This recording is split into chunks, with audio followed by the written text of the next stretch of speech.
Hey there, welcome in. Go ahead and get comfortable wherever you are right now. Maybe you're already tucked under the blankets. Maybe you've got one lamp glowing soft and low in the corner. Maybe you're lying flat on your back, just staring up at the ceiling, waiting for your mind to finally slow down. However you got here tonight, I'm really glad you did.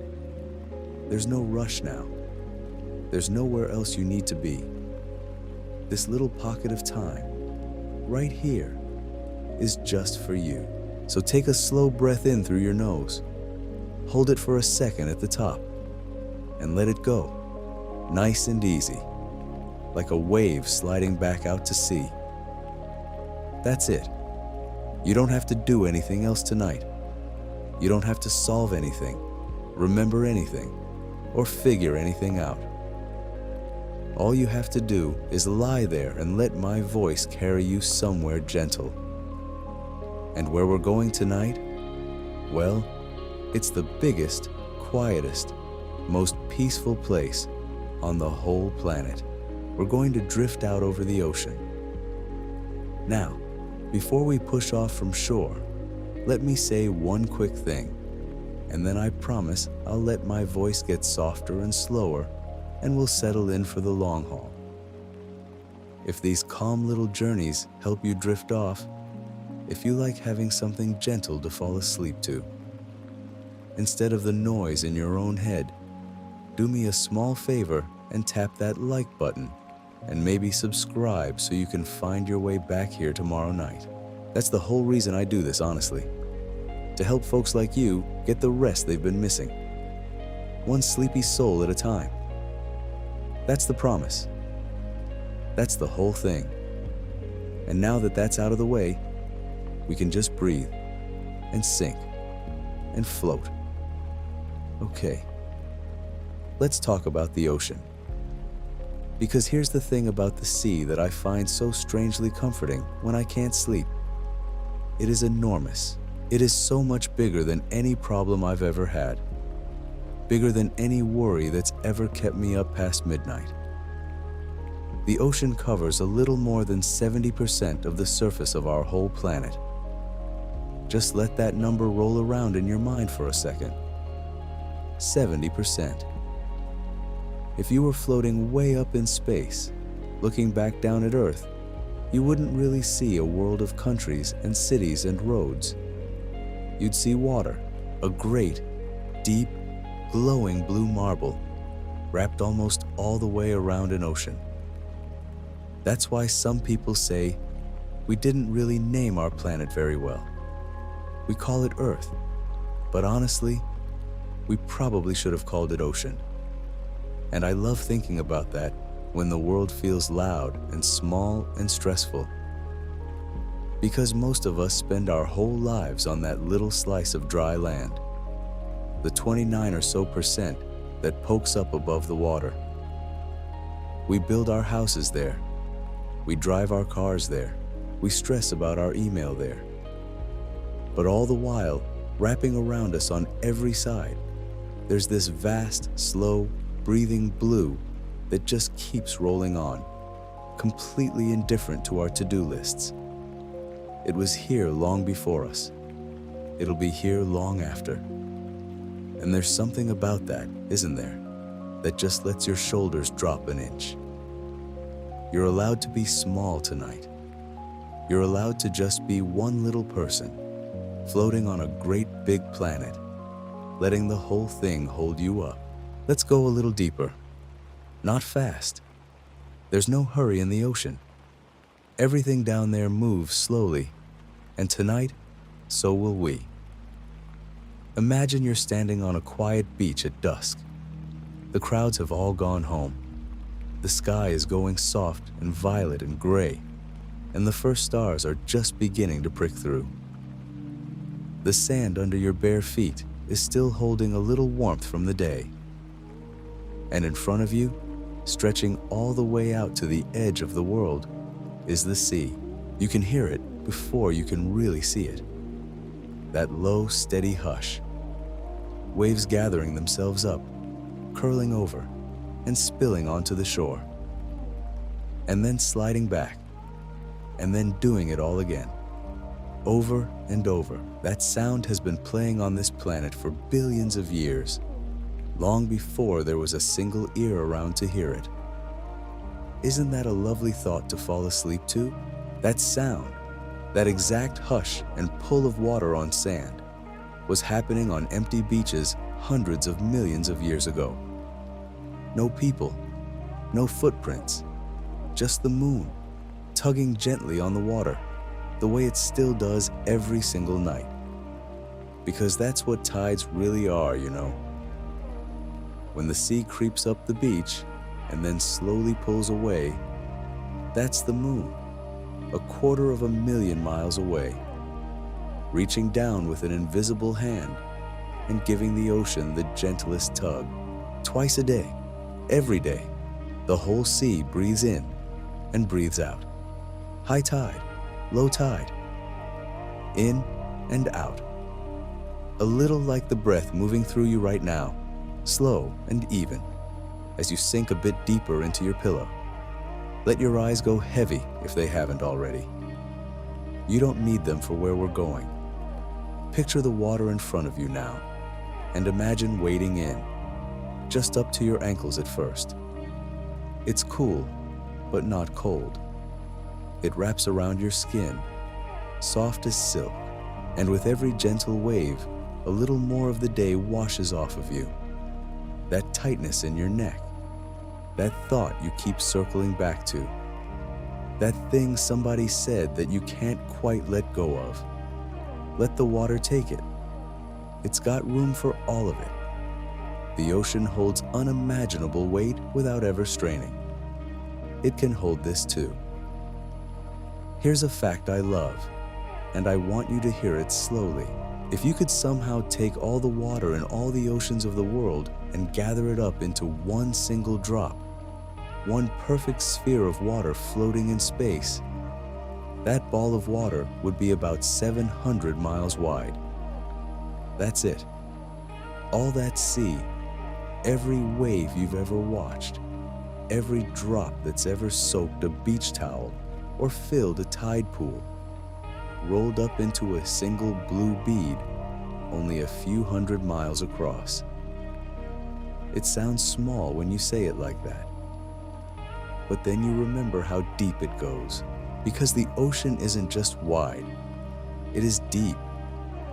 Deeper than almost anyone really lets themselves imagine. Most of us, when we think of the sea, we picture the top of it, the sunny part, the bit where the surfers go, where the fish flash silver near the surface, where the light still dances. But that bright, warm layer, the part the sun can actually reach, it's really only the thinnest skin on top of the whole thing. Sunlight only makes it down about 660 feet or so before it starts to give out.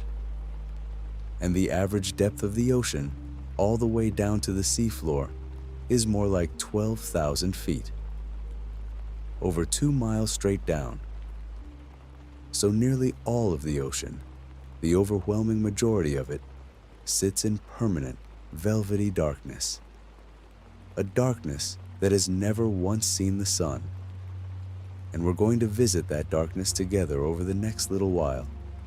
But gently, slowly. There's nothing down there to fear tonight. Only quiet, only peace. For now though, let's stay up near the top where it's warm. Let's just float on our backs for a bit. Go on. In your mind, lean back into the water. Feel it hold you up. You barely have to do anything. The sea is a little saltier than your own body, and that salt makes you buoyant, makes you light. That's why floating feels so effortless, so weightless. Your arms drift out to your sides. Your legs go loose. Your head rests back, ears just under the surface. So all the sharp sounds of the world go soft and muffled and far away. And above you, the sky is deepening into night. one star at a time. You know, sailors have been staring up at that exact sky for thousands of years. Long before there were maps, long before there were engines, people pointed little wooden boats out into that endless blue with nothing to guide them but the stars overhead and the feel of the swell beneath them. They learned to read the ocean the way you'd read the face of an old friend. The color of the water, the way the birds flew, the shape of the clouds gathering on the horizon. They trusted the sea to carry them, and mostly it did. There's a kind of faith in that I find really soothing. The idea of just letting yourself be carried, not fighting the current, not paddling frantically against it, just trusting the water to take you where you need to go. Tonight, you can do that too. Let go of the steering. Let go of the effort. Let the tide of sleep come in and carry you off. Take another slow breath with me here. In, through the nose, and a long, soft sigh out through the mouth. Notice how your body feels a little heavier now than it did when we started. That's exactly right. That's what's supposed to happen. Each breath is like another small wave washing over you, and each one leaves you just a little more relaxed than the one before. There's no wrong way to do this. If your mind wanders off, that's fine. Minds do that. They're like little fish, always darting around after something shiny. When you notice yours has swum off, just gently, kindly, guide it back to the sound of my voice, and back to the water, and back to the slow rhythm of the waves. Over the next while, I'm going to share some of the gentlest, dreamiest, most wonderfully strange facts about the ocean that I know. Little things and enormous things, creatures that glow in the dark like living lanterns, whales whose songs travel across entire oceans, places so deep and so old and so still that time itself seems to move differently down there. None of it is anything you need to remember. None of it is a test. It's just a soft blanket of interesting little truths to lay over your busy mind, so it has something calm and pleasant to hold on to while the rest of you drifts off to sleep. Think of it like counting sheep, except instead of sheep, we've got sea turtles gliding by, and jellyfish pulsing softly through the dark, and the endless, patient roll of the waves. Because the ocean really is the most relaxing place I can think of. It doesn't hurry. It doesn't panic. Even in a storm, once you get down below the surface, just a little way down, everything goes calm and still and quiet. The chaos is only ever right at the top, right at the skin of it. Underneath, it's peaceful. And I think there's a little lesson in that for nights like this. Whatever storms were rolling through your day, whatever churned up the surface of you, there's a calm underneath it all. There always is. And you're sinking down toward it now, away from the wind and the whitecaps, down into the still, quiet blue where nothing can reach you. So stay with me. Keep breathing slow. Let your body get heavier and heavier, sinking gently into the mattress like a smooth stone settling softly onto the sandy seafloor. There's no rush to get anywhere. We have all the time in the world, and the sea is very, very patient. It has waited millions of years. It can wait a few more minutes for you to drift off. And when you do, whenever that happens, whether it's in a few moments or a little further along, that's perfectly all right. You don't have to stay awake for any of this. If sleep comes to carry you off before I'm even done talking, then good. That means it worked. That means you got exactly what you came here for. But if you're still with me, Still floating there on your back under that widening sky? Then let's keep going, nice and slow, out past the shallows, out to where the water turns from green to blue, to a deep and dreamy indigo. Let the shore fall away behind you. Let the lights of the land grow small and dim, and let the great, gentle, breathing ocean gather you up in its arms. We're just getting started, you and I. And there's so much softness ahead. So let's talk about the water itself for a moment, because even the simple fact of what you're floating on, is stranger and more soothing than you'd think. That warm water lapping around your shoulders, the water carrying you so gently right now, it's been around almost as long as the planet has. Nearly every drop of it has been here for billions of years, just moving in slow, endless circles. It's been a cloud, it's been rain, it's been a river, and a snowflake, and a drop of dew on a leaf somewhere at the dawn of time. It's been frozen solid inside a glacier for 10,000 years, and it's been steam rising off a warm sea under a young sun. The very same water, round and round, over and over, patient beyond anything you can imagine. And now, tonight, a little of it is here holding you up, letting you rest. Isn't that something to sink into? You're not floating on new water. You're floating on the oldest thing there is. And it moves, all of it, in these enormous slow loops we call currents. You've probably heard of the Gulf Stream, this vast river of warmer water that slides up through the Atlantic, carrying heat from the tropics all the way up toward the cold north. But there are currents like that threaded through every ocean on Earth, great invisible rivers flowing inside the sea itself, some near the surface where the wind pushes them along, and some running deep, deep down in the dark, driven by tiny differences in how salty and how warm the water is. Scientists sometimes call the deep ones the Great Ocean Conveyor Belt, and a single drop of water making that whole journey, sinking down in the cold north, creeping along the bottom of the world, and rising back up somewhere far away, can take around 1,000 years to complete one lap. 1,000 years for one loop. There's no hurry down there. Nothing rushes. The sea just keeps turning itself over, slowly, gently, the way you might turn over in your sleep tonight, settling into a more comfortable position without ever really waking up.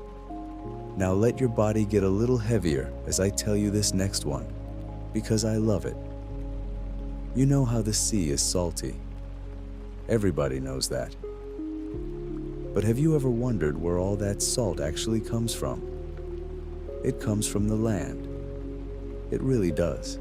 All those rivers running down to the ocean, they're carrying the tiniest amounts of minerals with them, dissolved, right out of the rocks and the soil they pass through.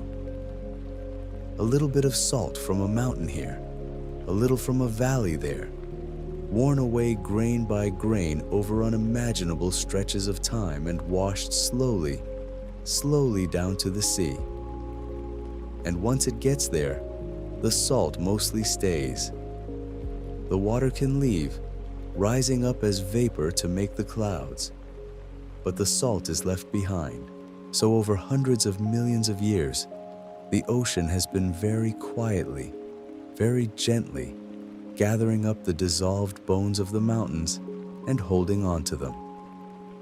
When you taste the sea on your lips at the beach, you're tasting the slow erosion of whole continents. You're tasting time itself, dissolved and stirred into the water. And there's so much of it that if you could somehow pull all the salt out of all the oceans and spread it evenly over all the land on the planet, it would make a layer more than 150 meters thick, deep enough to bury a 40-story building. But you don't need to hold on to that number. Just let it drift past, like everything else tonight. Breathe in, slow and easy, right down into your belly, and let it go, even slower. Feel how your body already knows how to do this. You don't have to try. You just have to allow it. Here's a gentle one about the color. Have you ever really looked at the sea and wondered why it's blue? It's such a simple question, but the answer is lovely. When sunlight, which looks white to us, but is really made of every color mixed together. When that light shines down into the water starts to soak up the different colors one by one. The reds go first, absorbed up near the surface in the first few meters. Then the oranges, then the yellows, swallowed up as the light sinks deeper. But the blues are stubborn. The water lets them scatter and bounce around and travel much, much further down before they fade. So the deeper you go, the more the world turns blue, and then a deeper blue, and then a blue so dark it's almost violet. Until finally, further down than the light can reach at all, it simply turns to black. That's why the ocean is blue. It's not really borrowing the color from the sky, the way people used to think. The sea makes its own blue from the inside by quietly drinking in all the warmer colors and letting only the cool, calm, dreamy ones remain. Blue is just the color that's left over after the water has had its fill of light. And you're drifting down through those blues now in your mind, softer and softer, the warm colors falling away above you, until all that's around you is that deep, peaceful, endless blue. Let your jaw unclench. People hold so much tension right there in the jaw without ever noticing. Let your teeth come apart, just slightly. Let your tongue rest soft in your mouth. Let the little muscles around your eyes go loose. There, that's it. Let me tell you about the tides, because the tides might be my favorite thing of all, and they're the perfect thing to fall asleep to. Twice a day, more or less, the whole sea rises up and then sinks back down again, all along every coast in the world. In goes the water, covering the sand, filling the little pools among the rocks, lifting the boats in the harbor, and then out it goes again, slowly, uncovering the wet, shining sand, leaving the seaweed draped over the stones. In and out, in and out, like the ocean itself is breathing, one enormous slow breath every 12 hours or so. And do you know what's pulling all that water back and forth? It's the moon. That's the wonderful part. The moon, hanging up there 250,000 miles away, 380,000 kilometers of empty space between us and it, is reaching across all that distance with the gentle, invisible hand of its gravity, and it's tugging ever so softly on the oceans of the earth. The water on the side of the planet closest to the moon bulges up toward it, just a little, just enough, and that bulge is the high tide, sliding around the world as the earth turns beneath it. So every time you've ever stood on a beach and watched the tide come in, you were watching the moon go about its quiet work.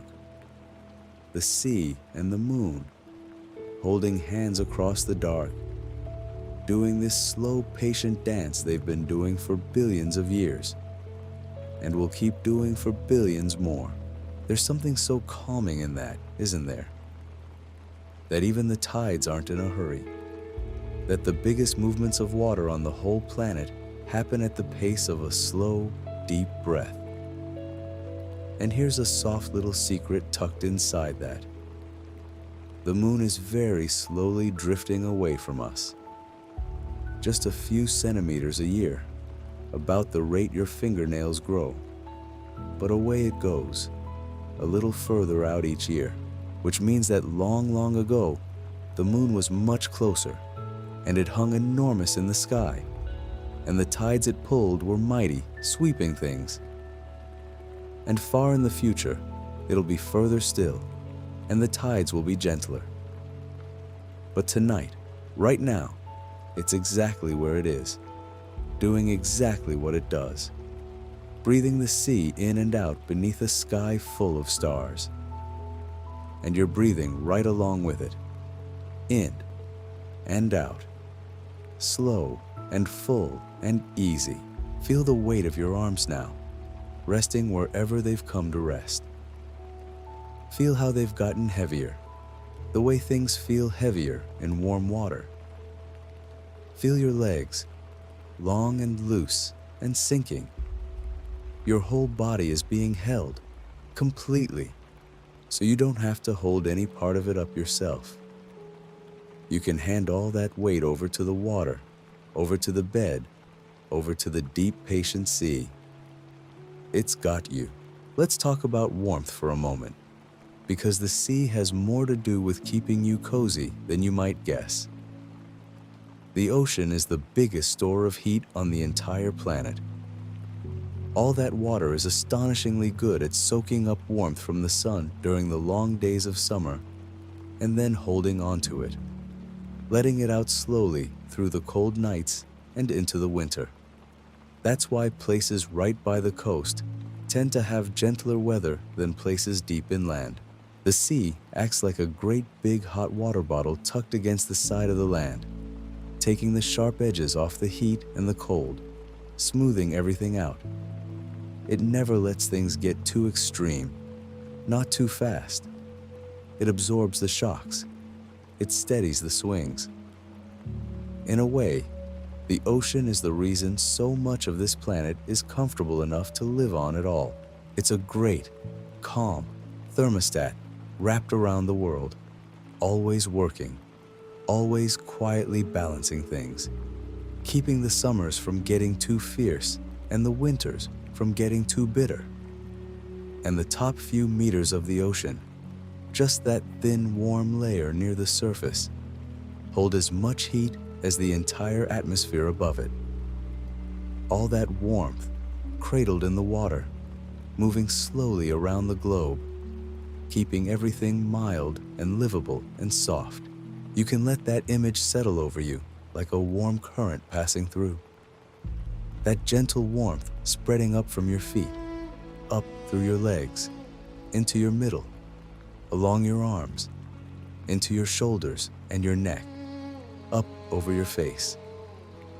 A slow tide of warmth rising through you, loosening everything it touches, leaving you heavier and calmer and further away from the day. Here's something dreamy about the surface. On a calm night, out in the open water, far from any land, the top of the sea can become almost perfectly smooth, like a great sheet of dark glass laid down across the whole world.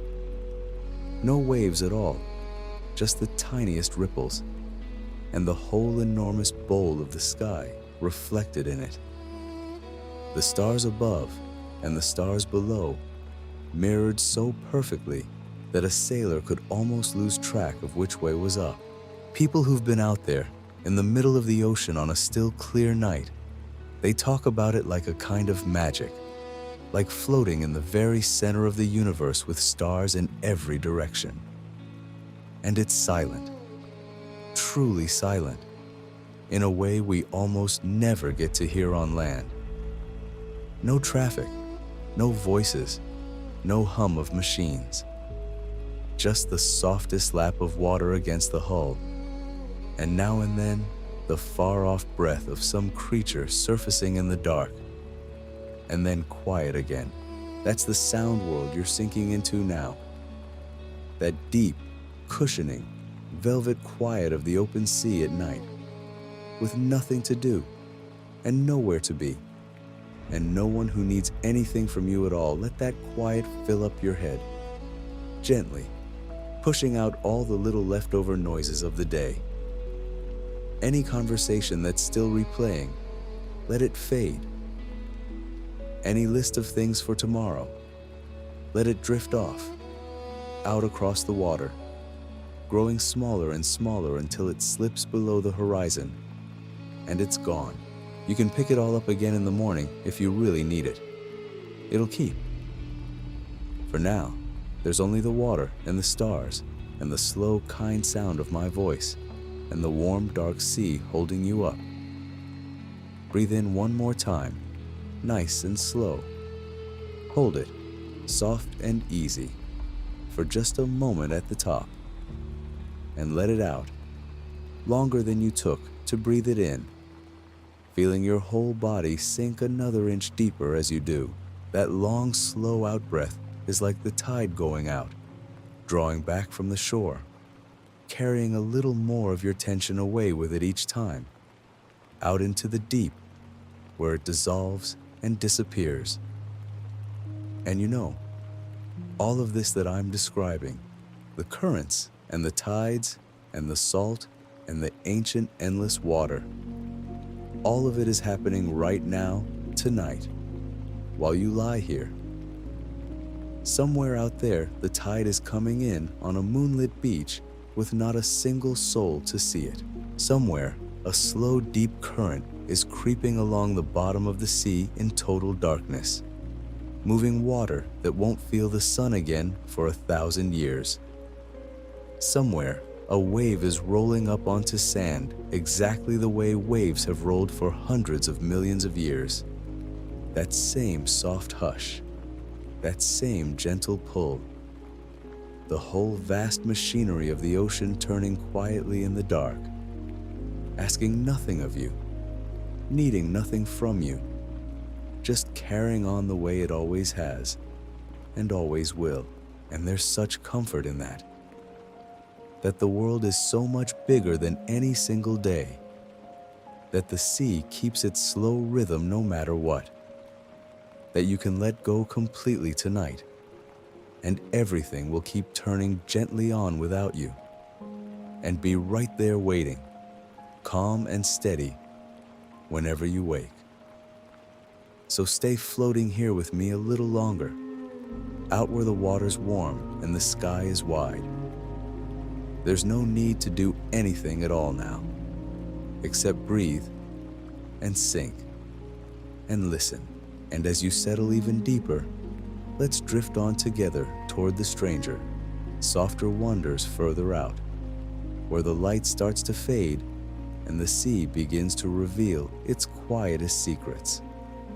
So let's go down, just a little way at first, the way you might wade out from a warm beach, feeling the water climb slowly up past your waist, past your chest, until your feet lift off the sand and you're floating free.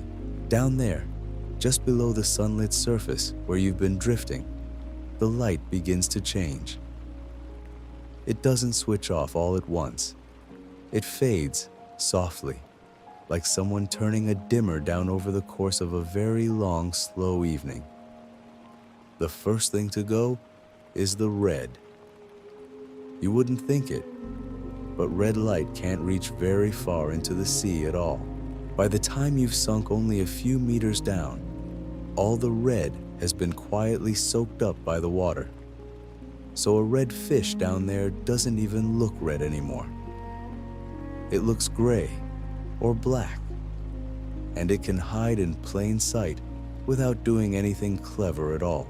Then, a little deeper, the orange fades away too, and then the yellow, one warm color after another slipping off into the dark, until all that's left is blue and a soft deep green, and that gentle glow gets fainter and fainter the deeper you drift. Think of it like the world's slowest, gentlest sunset, happening not across the sky, but straight down through the water beneath you.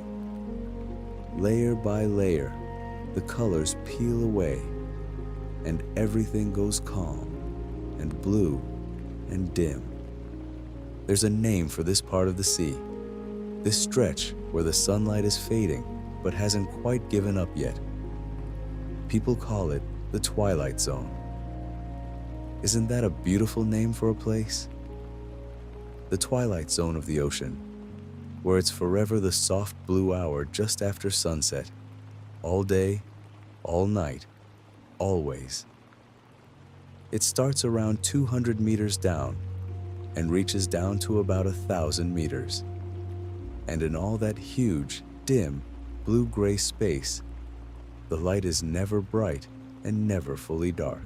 It's just endless, gentle dusk. And I want you to picture how quiet it is down there. Up at the surface, even on the calmest night, there's a little movement, a little breath of wind on the water, the faint rocking of the swell. But as you sink down into that twilight blue, all of that smooths away. The water grows still. The temperature settles into a cool, even calm. There's no weather down here, no day and no night, no rush of any kind, just a soft blue hush that goes on in every direction, holding everything gently in place. Nothing down here is in a hurry. Nothing needs to be anywhere. The creatures that live in the twilight zone drift and hang and hover, using as little energy as they possibly can. Because food is scarce, and there's no sense wasting a thing. They've learned to be perfectly, beautifully lazy. And honestly, tonight, so have you. You in the twilight zone. Both of you just floating. Both of you letting the water do all the work. Now here's something lovely about the animals that live down there. Because it's so dim, so many of them have found their own way to make light. They carry it inside themselves. It's called bioluminescence, which is a long word for a very soft and magical thing. It just means living light. Light made by a living body, cool to the touch, glowing quietly in the dark. And down in the deep, it's not rare at all. It's everywhere. Scientists who've spent their lives studying the sea will tell you that most of the animals in the open ocean can make their own light in one way or another. Most of them. So the deep sea isn't the black empty nothing you might imagine. It's more like a night sky turned inside out, sprinkled with tiny living stars, drifting and blinking and pulsing gently all around you. Picture it.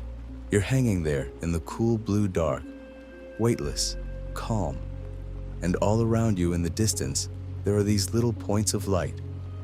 Some are the palest blue, some are a soft green. They flicker on and drift and fade, and somewhere else, another one lights up.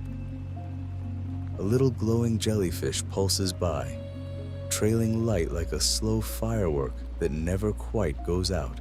A tiny creature you can barely see leaves a faint sparkling trail as it moves, the way a finger drawn through the water on a summer night can stir up a glow. There's no noise to any of it, no flash, no bang, just soft light, appearing and disappearing in the gentle dark, patient and slow and endless. If you've ever lain out on the grass on a warm night and watched fireflies drifting over a field, it's a little like that, except it goes on forever, in every direction, all the way down. Some of these little animals use their light to find each other in the dark. Some use it to say, very softly, in a language of glow, "Here I am." Some use it as a kind of gentle disguise. There are small fish that glow faintly on their bellies, just enough to match the dim light filtering down from far above, so that anything looking up from below sees only a soft, even blue, and can't pick them out at all. They wear light the way you might pull a blanket over yourself, to disappear, to feel safe, to become part of the calm around them. Isn't that a gentle idea? Light used not to stand out, but to blend in, to become one with the quiet blue. And through all of this, the water just keeps holding you. Let yourself feel that again now, however you're lying, whatever's underneath you. Imagine it's the soft, cool water of the twilight zone, cradling you completely, taking all your weight so your muscles don't have to do a single thing. Your shoulders can go loose, your back can go soft, your legs can grow heavy and still. There's nothing to hold on to, and nothing to hold you up but the water itself. And it will never let you sink too far, and it will never let you go. Let's drift down just a touch more. The twilight fades a little more with every meter, that soft blue growing deeper and dimmer, until eventually, far below, it would give way to a place where no sunlight reaches at all. But we don't need to go all the way tonight. We can stay right here in the gentle blue, where there's still the faintest memory of daylight far above, and all those little living stars glowing quietly around us. This is a lovely place to rest. And while we're floating here, let me tell you about one of the calmest, strangest creatures of the deep, because it's one of my favorites, and thinking about it always makes me feel wonderfully slow and peaceful.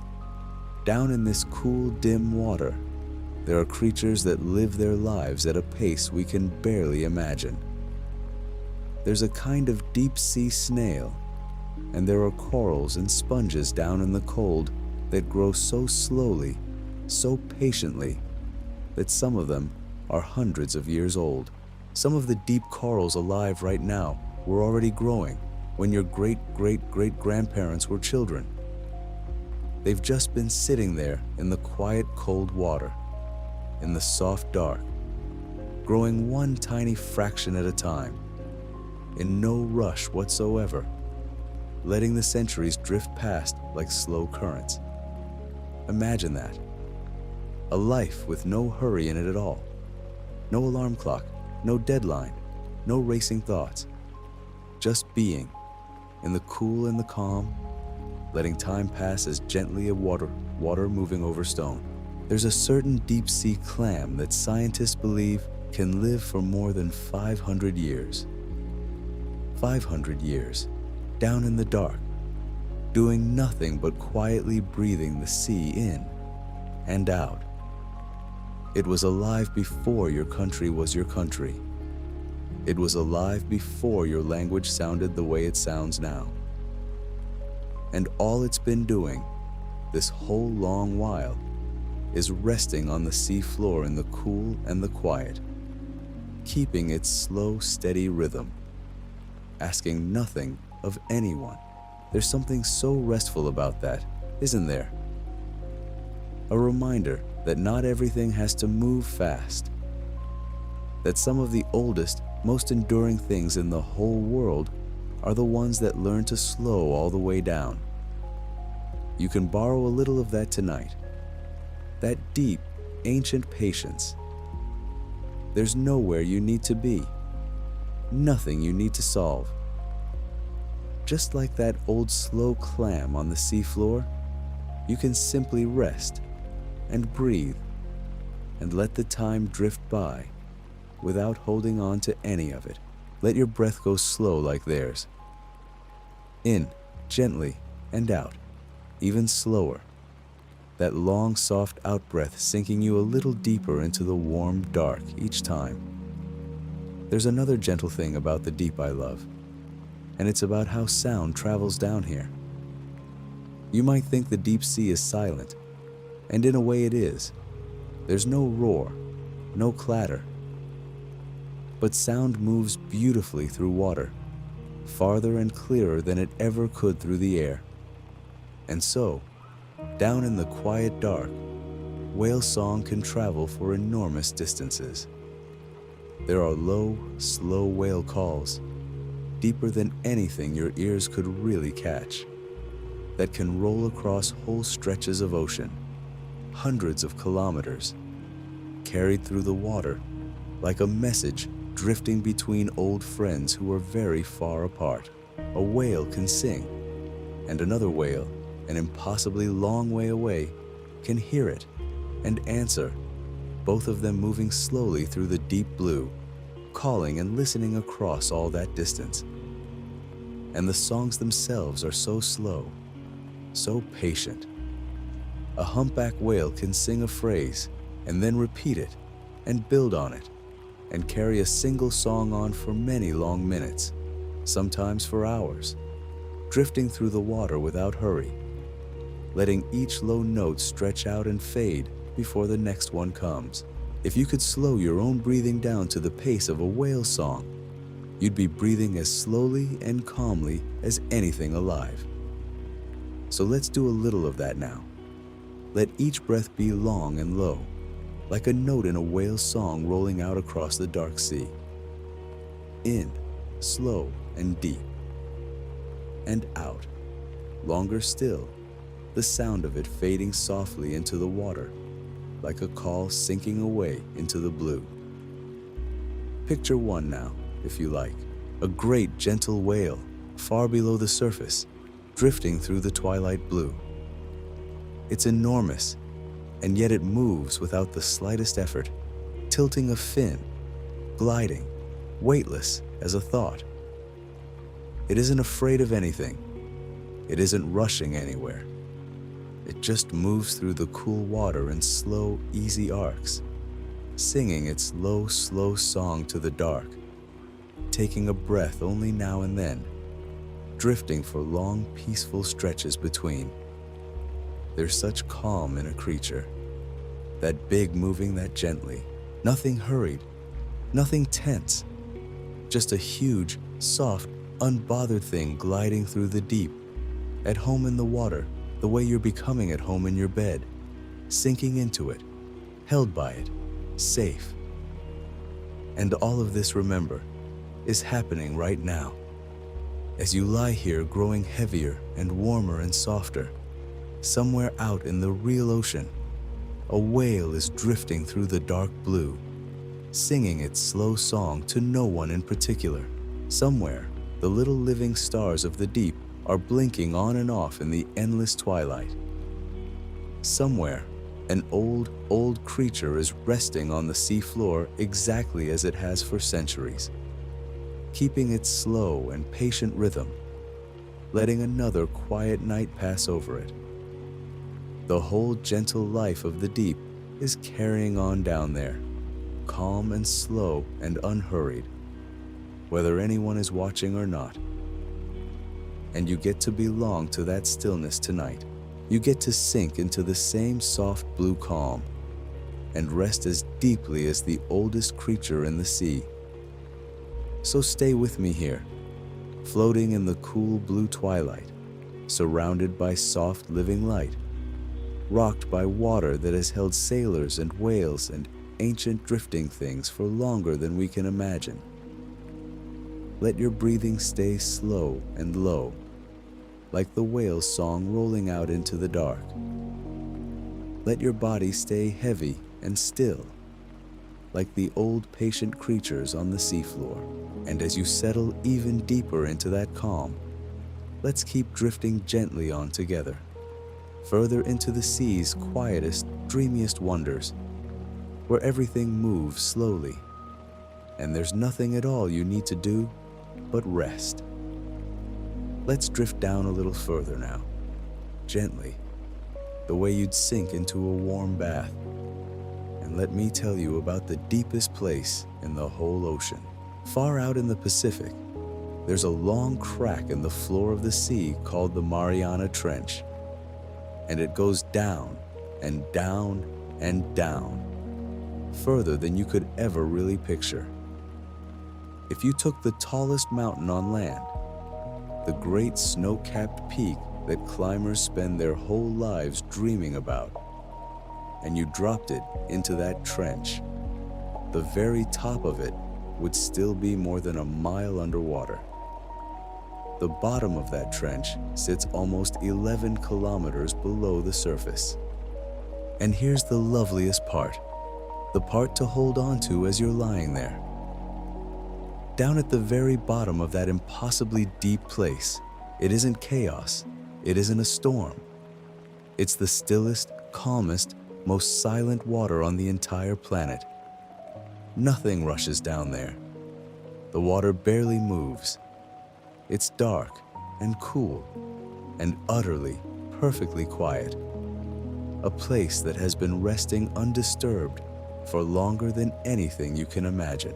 And you get to carry a little of that same deep quiet with you into sleep tonight. And you might wonder what it's even like, that far down.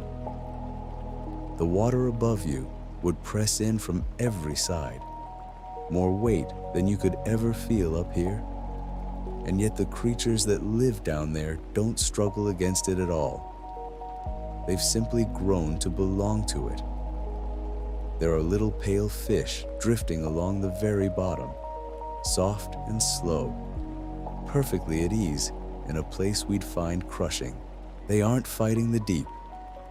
They're held by it, cradled by it, the way your mattress is holding you right now, taking all your weight so your body doesn't have to hold itself up anymore. Just let it. Let the bed carry you the way the deep sea carries those gentle little creatures, completely, without any effort from you at all. Now let me tell you about something falling softly through all that dark water, because it's one of the most peaceful things in the whole ocean, and it has the loveliest name. Scientists call it marine snow.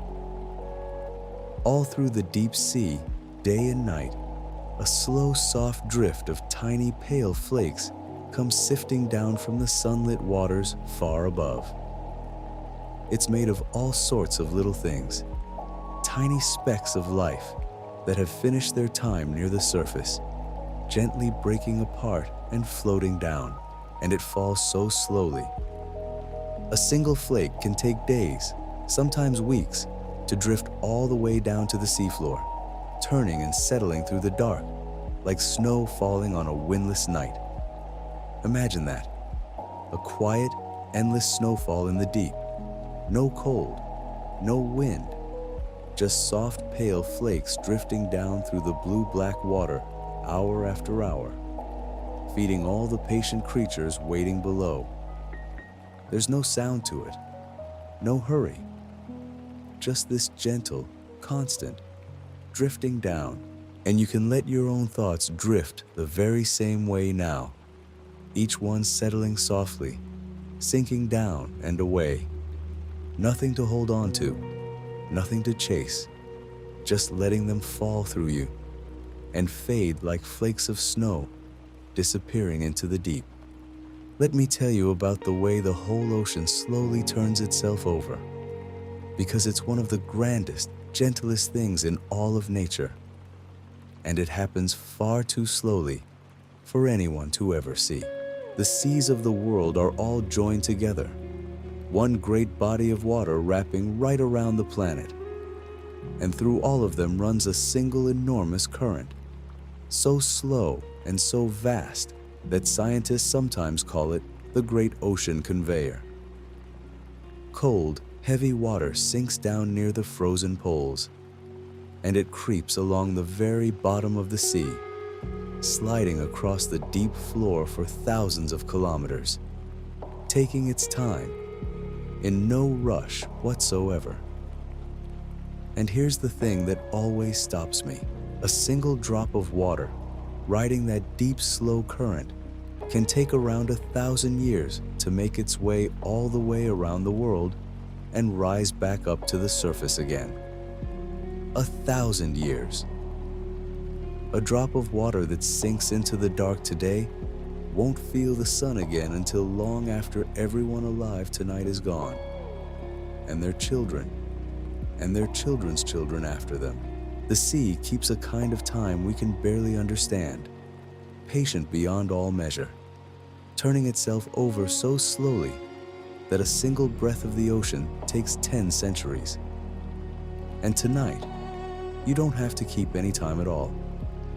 You can set down every clock, every hour, every little worry about tomorrow, and just rest in that vast, slow calm, where 1,000 years is only one quiet turn of the water.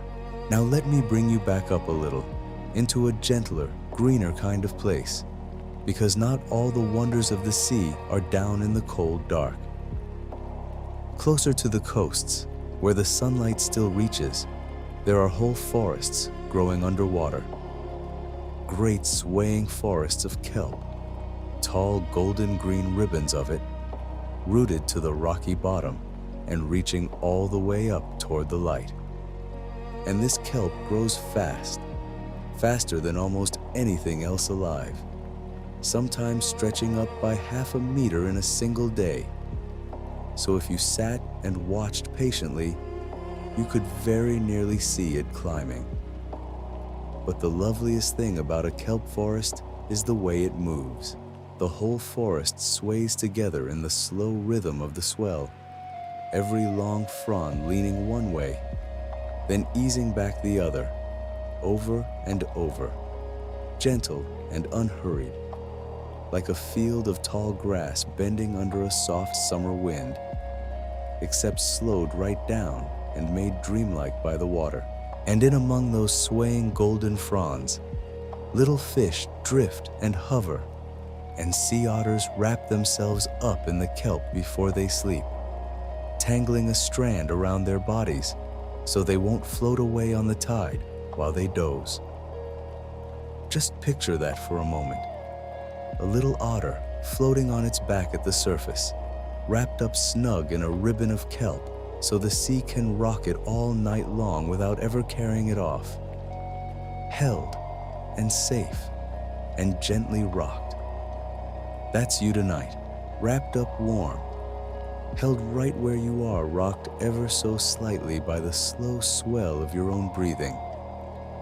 And speaking of creatures that live their whole lives being carried by the water, let me tell you about the jellyfish, because they might be the most relaxed travelers in the entire sea. A jellyfish has no bones, no hard parts at all, no rush, and no plan. It doesn't really swim the way a fish does.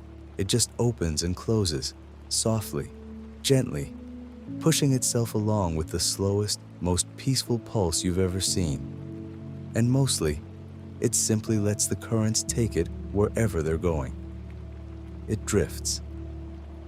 That's its whole way of being in the world. It opens like a slow breath, and closes like a slow breath, and glides on through the blue, trailing long soft threads behind it, going nowhere in particular, and in no hurry to get there. And there are jellyfish that glow too, soft and blue and green, pulsing gently through the dark water like little lanterns with no one holding them. Some of them are almost completely see-through, so delicate that if you scooped one up, you could look right through its body at the light beyond. Creatures made almost entirely of water, drifting through more water, so soft and so unbothered that they've been doing exactly this, in exactly this way, for hundreds of millions of years, long before there were trees, long before there were flowers, long before almost anything, just gently opening and closing and drifting on. Let your breath do that same slow open and close now. Nothing to push against, nowhere to be, just softly drifting, carried by the current, the way a jellyfish lets the whole sea carry it home. And here's a fact I love, something almost nobody thinks about when they take a deep breath. Every second breath you take, the very air in your lungs right now, comes from the sea. We always think of forests as the great lungs of the world, all those green trees breathing out the air we need, and they do their part. But it's the ocean that does most of the quiet work, All across the surface of the sea drift countless tiny plants, far too small to see, so small that a single drop of seawater can hold thousands of them. And as they float there in the sunlight, they breathe out oxygen, the same as any leaf or blade of grass. And there are so unimaginably many of them, spread across so much water, that together they make more than half of all the oxygen on Earth. So the next slow breath you take, and the one after that, was made for you by tiny drifting things floating far out on the open sea, catching the sunlight and turning it into the very air that's filling your chest right now. Isn't that a gentle thought to rest on? That the sea is quietly breathing for you and with you every moment of every night, whether you ever notice it or not. You're already connected to all that vastness. Every breath ties you to the drifting sunlit surface of the whole wide ocean. Let me tell you about the sea turtles too, because they carry a kind of quiet wisdom that's perfect for a night like this. A sea turtle can live a very long time, longer than most of us, gliding through the warm blue water with those slow, patient sweeps of its front flippers, utterly calm, utterly unhurried. And a mother turtle does the most remarkable thing.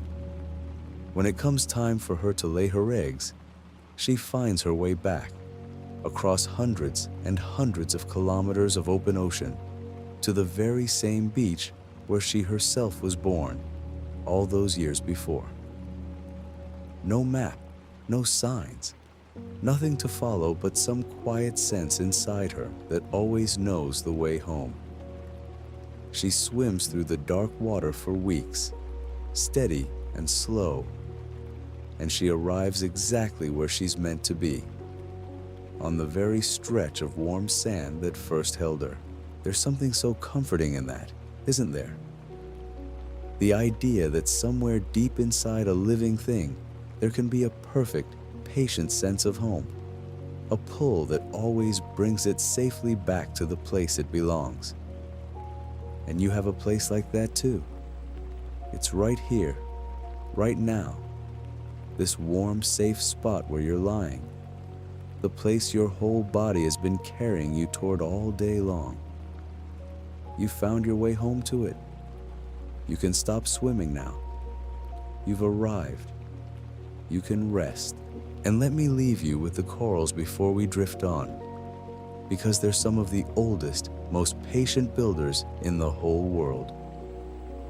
A coral reef looks like stone, like some brightly colored underwater garden carved out of rock. But it's alive, every bit of it, made of countless tiny soft creatures living side by side, each one no bigger than the tip of your finger. And they build so slowly, a great reef, one big enough to shelter thousands of fish and stretch for miles through the warm, shallow water, might grow by only a centimeter or two in a whole year. Which means the largest reefs on Earth, the ones you could see from far up in the sky, took many thousands of years to build, tiny creature by tiny creature, layer by patient layer, each generation adding its own small piece, and then handing the work on to the next. No rush, no hurry, just the slow, steady, endless building of something beautiful, one gentle day at a time. And as you lie here, growing softer and heavier and warmer, you don't have to build anything tonight. You don't have to add a single thing to the day. You can just lie still in the warm water of your own quiet and let the slow reef of your dreams grow all on its own, one soft breath at a time. Before we drift on into the next stretch of the sea's quiet wonders, I want to ask you something, gently, no rush to answer, just something to let float through your mind as you settle. If you could slip beneath the surface tonight and go anywhere in the whole ocean, anywhere at all. Where would you go?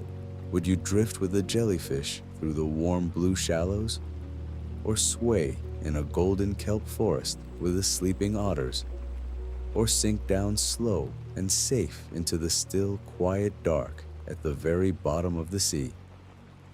If you feel like it, whenever you wake tomorrow, leave me a little note down in the comments and tell me where your mind wandered off to tonight. Which of these gentle places felt most like home to you? I read them, and I love hearing where you all drift away to in the dark. But for now, there's nothing you need to write, and nothing you need to decide. Just let the question drift off like a flake of soft marine snow, sinking slowly down and away, while we keep floating on together, deeper into the calm, into the next of the sea's dreamiest and quietest wonders, where everything moves slowly, and there's nothing in the world for you to do but rest. And here's a gentle one to carry you further down into the quiet. You know the sand you love to sink your toes into on a warm beach? That soft pale powder that squeaks a little underfoot. A good deal of it, on those bright tropical shores, was made by a fish. A little reef fish called the parrotfish, with a beak like a gentle blunt smile, spends its slow days nibbling at the coral, scraping off the tiny plants that grow there, and the hard bits it swallows along the way get ground up soft and fine inside it, and drift back down to the seabed as sand.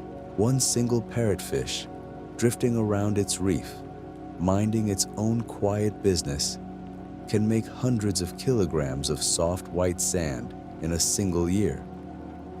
So when you lie on a warm beach one day, letting the grains slip through your fingers, some of that pale softness passed through a sleepy little fish who was only doing what it does, gently, without ever meaning to build a beach at all. It just did, over years and years, one soft mouthful at a time.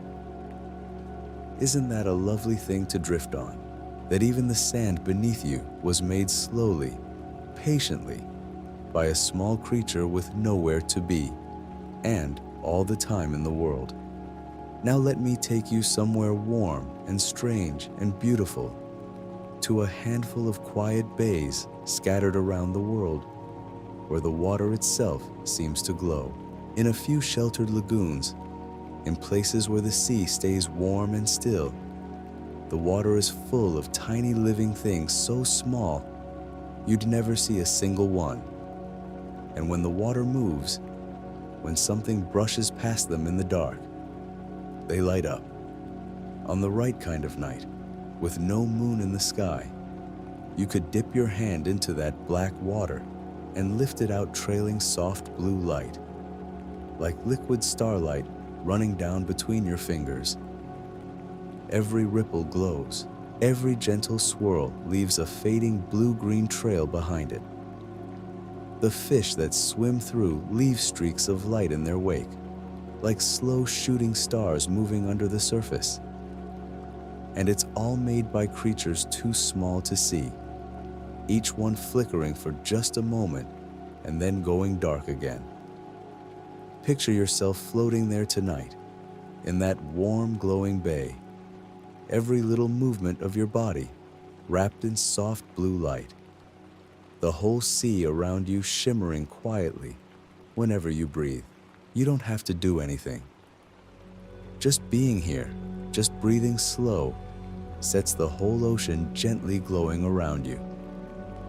And speaking of the smallest creatures in the sea, let me tell you about something that happens every single night, all over the world, the largest movement of living things on the whole planet.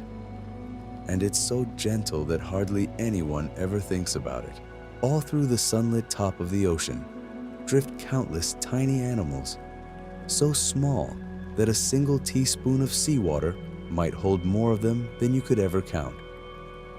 And every evening, as the light begins to fade, they rise. Slowly, all together, from the darker water down below, they float up toward the surface under the cover of night, to feed in the cool, safe dark, where nothing can easily see them. And then, as the first light comes creeping back at dawn, they sink down again, slow and unhurried, back into the dim blue where they spend their days. Up at night, down by day, over and over, a soft, endless rising and falling that has been happening every single night for millions of years. Billions upon billions of tiny creatures, breathing the whole ocean in and out like one great slow tide of life. And you're part of that same gentle rhythm tonight, aren't you? Rising and settling, drifting up and sinking down, your whole body swaying softly on the same slow pulse that moves the entire sea. Let me tell you about the seahorses too, because they're some of the most unhurried little travelers in all the ocean. A seahorse is a strange and lovely thing, no bigger than your thumb, with a curled tail and a tiny fluttering fin on its back that beats away as fast as it can. And yet, for all that fluttering, the seahorse is one of the slowest swimmers in the entire sea. It drifts along at a pace so gentle it can take a full minute just to cross a small patch of water. So instead of racing anywhere, a seahorse mostly doesn't bother. It finds a blade of seagrass or a soft branch of coral, and it wraps that little curling tail around it and simply holds on, swaying back and forth with the water, going nowhere at all. Sometimes two of them will hold tails together and drift side by side, anchored to the same gentle spot, rocking softly in the current. And that's a whole life, a good and happy one, spent mostly just holding on to something safe and swaying quietly in the warm shallows. You can do the very same thing tonight. There's nowhere for you to swim, nothing to chase, nowhere you need to be. You can just wrap yourself around this warm, safe spot where you're lying and sway and let the water rock you, going nowhere at all. Now, far away from those warm, bright shallows, down in the cold and open middle of the sea, I want to tell you about the octopus, because it's one of the softest, cleverest, most peaceable creatures in the whole ocean. An octopus has no bones anywhere in its body, not a single one, which means it can pour itself through a gap no wider than its own eye, folding and flowing like water, taking the easy way around a stone. It has 3 hearts, and blood the gentle color of the deep sea, and it can change the color of its whole soft skin in an instant, melting into the rocks and the sand until it seems to simply vanish. Not out of fear, but out of a quiet wish to be left alone. When an octopus wants to rest, it finds a snug little den, some hollow in the rocks, or an empty shell, and it tucks all those soft arms in around itself and settles down, and it dreams. We think it dreams because its skin flickers softly through faint waves of color as it sleeps. Little ripples of blush and pale drifting across its body while it rests, as though it's quietly turning something over somewhere deep inside. Imagine that, a soft, boneless creature curled up snug in its own little hollow, safe and hidden, dreaming in slow colors in the dark. And here you are, tucked into your own snug spot, soft and boneless and heavy, settling down to do exactly the same thing. Let me tell you about a whale fall, because it's one of the gentlest kinds of ending there is, and it turns quietly into a whole new beginning. When a great whale, after its long, slow life, finally comes to the end of it, its enormous body drifts down through all those layers of blue, down past the twilight and into the deep dark, and it comes to rest at last on the soft floor of the sea. And there, in the cold and the quiet, that single whale becomes a gift that lasts for years and years. Creatures come from all across the empty seabed, drawn slowly through the dark, and they gather around this great resting shape, and they live on it and around it for a very long time. First one kind comes, then another, each one taking its own gentle turn, until a single whale has fed and sheltered a whole slow city of deep sea life for decades. Out there in the dark, where almost nothing else ever comes. Nothing is wasted. Nothing is hurried. One long life quietly becomes 100 smaller ones, and the deep sea gathers softly around the gift and makes it last as long as it possibly can. There's such deep peace in that, isn't there? The way the ocean lets nothing go to waste.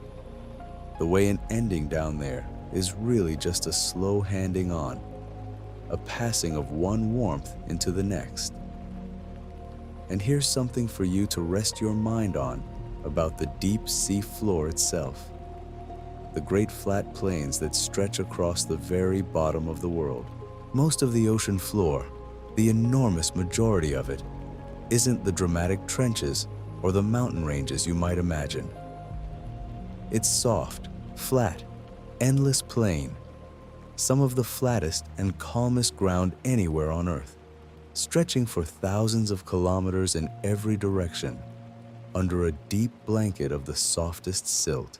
That silt is made of all the marine snow that has been sifting down for millions and millions of years, layer upon layer upon layer, settling so slowly and so evenly that in some places the whole seabed is smoother and more level than any field or plain up here in the world of light. Nothing disturbs it. No wind, no storms, no footsteps, just the endless slow settling of the softest dust, laid down grain by grain over ages we can barely imagine, into the deepest, quietest, most undisturbed bed anywhere on the whole planet. Picture that for a moment as you sink down toward sleep. A vast, soft bed of the finest silt, laid down over millions of untroubled years, so deep and so gentle that anything coming to rest upon it would simply be held, cradled, settled into the softest quiet there is. Now let me tell you about the sperm whales, because they sleep in one of the strangest and most peaceful ways of any creature in the sea. These are huge animals, some of the largest to have ever hunted in the deep. And yet, when it comes time for them to rest, they don't lie down, and they don't swim in slow circles.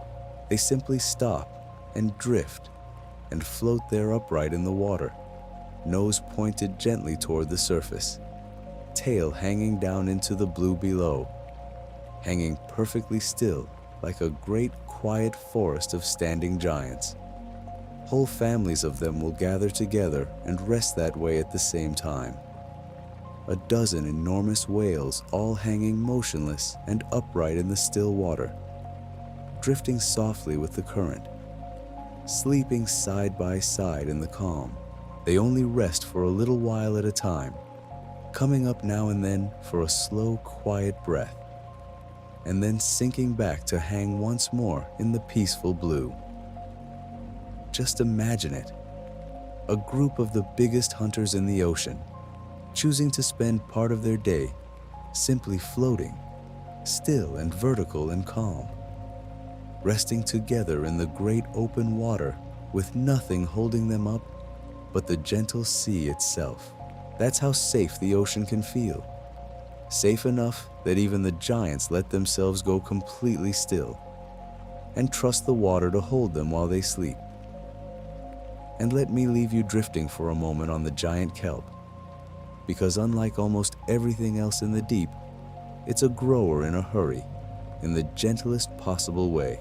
Down in those cool green forests near the coast, the giant kelp reaches up from the rocky seabed toward the light far above, and it grows faster than nearly any other living thing in the sea, stretching up through the water by as much as half a meter in a single day. It anchors itself to the rocks below with a soft tangle of roots, and then it simply climbs day after day, floating each new part of itself up toward the sun with little pockets of air, until whole towering columns of gold and green sway together in the current, a slow drifting forest with the sunlight falling down through it in long soft beams. And the animals that live there rest so peacefully among it. Sea otters, when it's time for them to sleep, will wrap themselves up in a long frond of kelp, winding it around their bodies like a soft blanket tied to the seabed, so the current can't carry them off in the night while they drift away into sleep. They anchor themselves gently to the swaying forest, close their eyes, and let the water rock them where they lie. You can borrow that comfort too, tonight. Imagine a soft golden frond winding gently around you, holding you in place, anchoring you to this warm, safe spot so that nothing can carry you off, so you can let go completely and simply rock, held and tethered and safe, in the slow swaying green of the kelp, drifting deeper and deeper down into the quiet with every long, slow breath. And now let me tell you about the dolphins, because they found one of the most gentle and clever answers to a problem that would keep the rest of us awake at night. You see, a dolphin has to think about every single breath it takes. It isn't like us, breathing away without a thought while we sleep. A dolphin has to come up to the surface and choose to breathe, over and over, all through the day and all through the night. So how does a creature like that ever get to rest? Well, here's the lovely part. A dolphin sleeps with only one half of its brain at a time. One side drifts off into a soft, quiet slumber, while the other side stays gently awake, just awake enough to keep the body drifting slowly forward, to lift it up for a breath now and then, to keep one eye half open on the calm water around it. And then, after a while, the two halves trade places, so the tired side can finally rest, and the side that was watching can slip away into sleep. All through the night, they drift like that, half dreaming and half awake, rising softly for a breath and sinking gently back, never fully letting go, and yet always, somehow, resting. Whole groups of them will do this together, floating side by side near the surface in the dark, moving so slowly they barely leave a ripple, each one keeping the smallest part of itself awake just to watch over the others. Isn't that a soft and kindly thought?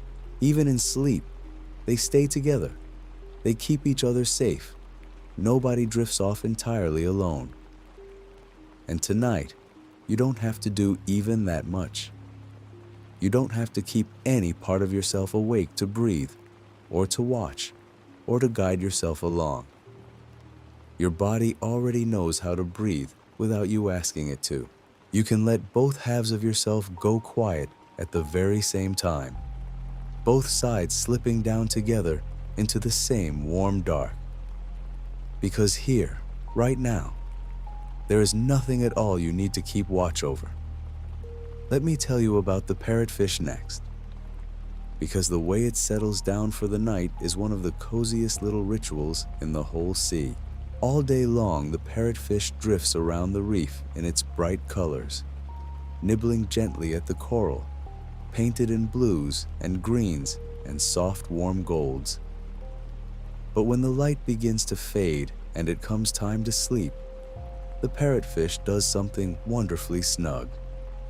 it finds a quiet little nook among the rocks, tucks itself in, and then it slowly blows a bubble all around its own body, a soft see-through cocoon of clear jelly that it makes all by itself. It wraps itself up in this thin sleeping bag of its own making, sealing itself away inside, and then it drifts off to sleep, floating there wrapped up warm and safe in its little cocoon until the morning comes. Some people think that gentle bubble hides its scent from anything passing by in the night, so it can rest without a single worry, tucked away and quite invisible in the dark. Just picture that for a moment, a small bright fish at the end of its day, blowing itself a soft cozy blanket and pulling it right up over its head, sealing itself into a warm little pocket of quiet where nothing can find it and nothing can trouble it, and then simply letting go. You can do the very same thing tonight in your own warm bed. Feel the covers wrapped around you, that soft cocoon you've made for yourself, this little sealed pocket of warmth where the day can't reach you anymore. You're wrapped up just like the parrotfish now, tucked away and hidden and safe, and there's nothing left to do but breathe slow and let the night carry you. And let me lead you now into the seagrass meadows, because they might be the calmest, greenest place in all the shallow sea. Down in the warm, clear water near the coast, in places where the sunlight reaches all the way to the sandy floor, there are great wide meadows of soft green grass swaying beneath the waves. Not the towering forests of the tall gold kelp, but low, gentle fields of slender green blades, bending all together in the same slow direction whenever the water moves, rippling like a meadow of grass on land does when a soft breeze rolls across it. Only here, the breeze is the tide itself, drifting through in one long, unhurried breath. These quiet green pastures are some of the oldest living things anywhere on the planet. In some places, a single meadow of seagrass has been slowly spreading across the seafloor for thousands upon thousands of years, one plant growing outward and outward, patient beyond anything we could imagine, until it covers an area wider than a whole town. And these meadows are gentle nurseries too, soft, safe places where all sorts of tiny creatures come to shelter. Baby fish hide among the swaying blades. Little seahorses curl their tails around the stems and hold on. Sea turtles come to graze, drifting slowly over the green like great calm shadows, cropping the grass and moving on without any hurry at all.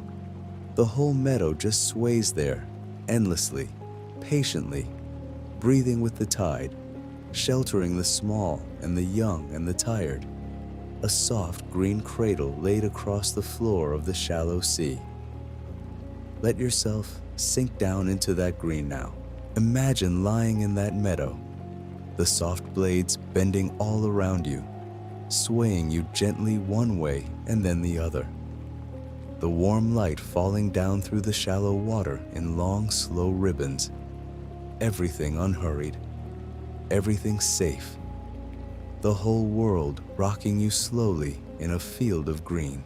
Now let me tell you something about the deep, slow rivers that move through the middle of the sea. Because there are currents down there that travel so gently and so patiently, it can take them 1,000 years to make their journey. Up at the top of the ocean, the water moves in the great warm streams that the wind and the sun push along. But far below all of that, down in the cold, dark heart of the sea, there are other currents, vast and silent and unbelievably slow, sliding along the very bottom of the world. A drop of water can sink down into that deep, cold flow somewhere up in the far north. And then it begins the longest, gentlest journey there is. creeping along the bottom of the ocean, across the floor of the whole world, drifting past mountains and plains no eye will ever see, taking hundreds and hundreds of years to make its slow way from one end of the sea to the other. There's no rush in it at all. That water isn't trying to get anywhere. It simply moves, a little at a time, carried along by the slow turning of the whole ocean, so gently that if you were down there floating in it, you'd never feel yourself move at all. Some of the water sliding along the deep floor right now first sank beneath the surface, back when people were building castles of stone, long before anyone alive today was born. And it's still down there, still drifting, still patiently making its way through the dark. Let that slowness soak right into you. There is nowhere you need to be tonight, no journey you need to finish, no distance left to cover. You can move as slowly as that deep, quiet water, drifting a little at a time through the long, calm hours of the night, in no hurry at all to arrive anywhere, content just to be carried gently along. And let me tell you too about the way sound travels through the sea, because it's one of the softest wonders of all. In the open air, a sound fades quickly. You call out across a field, and your voice is swallowed up in a moment. But in the water, sound behaves in a much gentler and more generous way. It travels far, and it travels easily, sliding through the sea for enormous distances without ever really tiring. And there's a certain layer, a certain quiet depth in the ocean, where the conditions come together, just right in sound, can carry across almost unimaginable stretches of water. The low call of a great whale, sent out into that deep, quiet channel, can roll across the sea for hundreds and hundreds of kilometers, drifting all that way through the dark, so that a whale on one side of the ocean might just be heard by another whale very far away. The two of them connected across all that distance by a single low, unhurried note traveling patiently through the deep. Imagine that, a soft sound released into the water, not shouted, not forced, just let go, gently rolling out across the whole wide sea, carried further than you could ever walk in weeks, and never once needing to rush. The ocean holds sound the way it holds everything else, softly, patiently, letting it drift as far as it wants to go. So let your own thoughts do the same now. You don't need to hold on to them. You can simply let each one go, release it soft and low into the quiet, and let it drift away from you into the dark, further and further, until it fades to nothing and leaves you resting in the silence. Let me tell you now about the manatees, those big, gentle grazers people sometimes call the cows of the sea, because there's hardly a more peaceful creature anywhere in the warm, shallow water. A manatee is a large, slow, round, soft sort of animal, and it spends its long, easy days drifting through warm rivers and calm coastal shallows, nibbling on the seagrass, moving so slowly and so gently that it barely seems to move at all. There's no hurry anywhere in a manatee.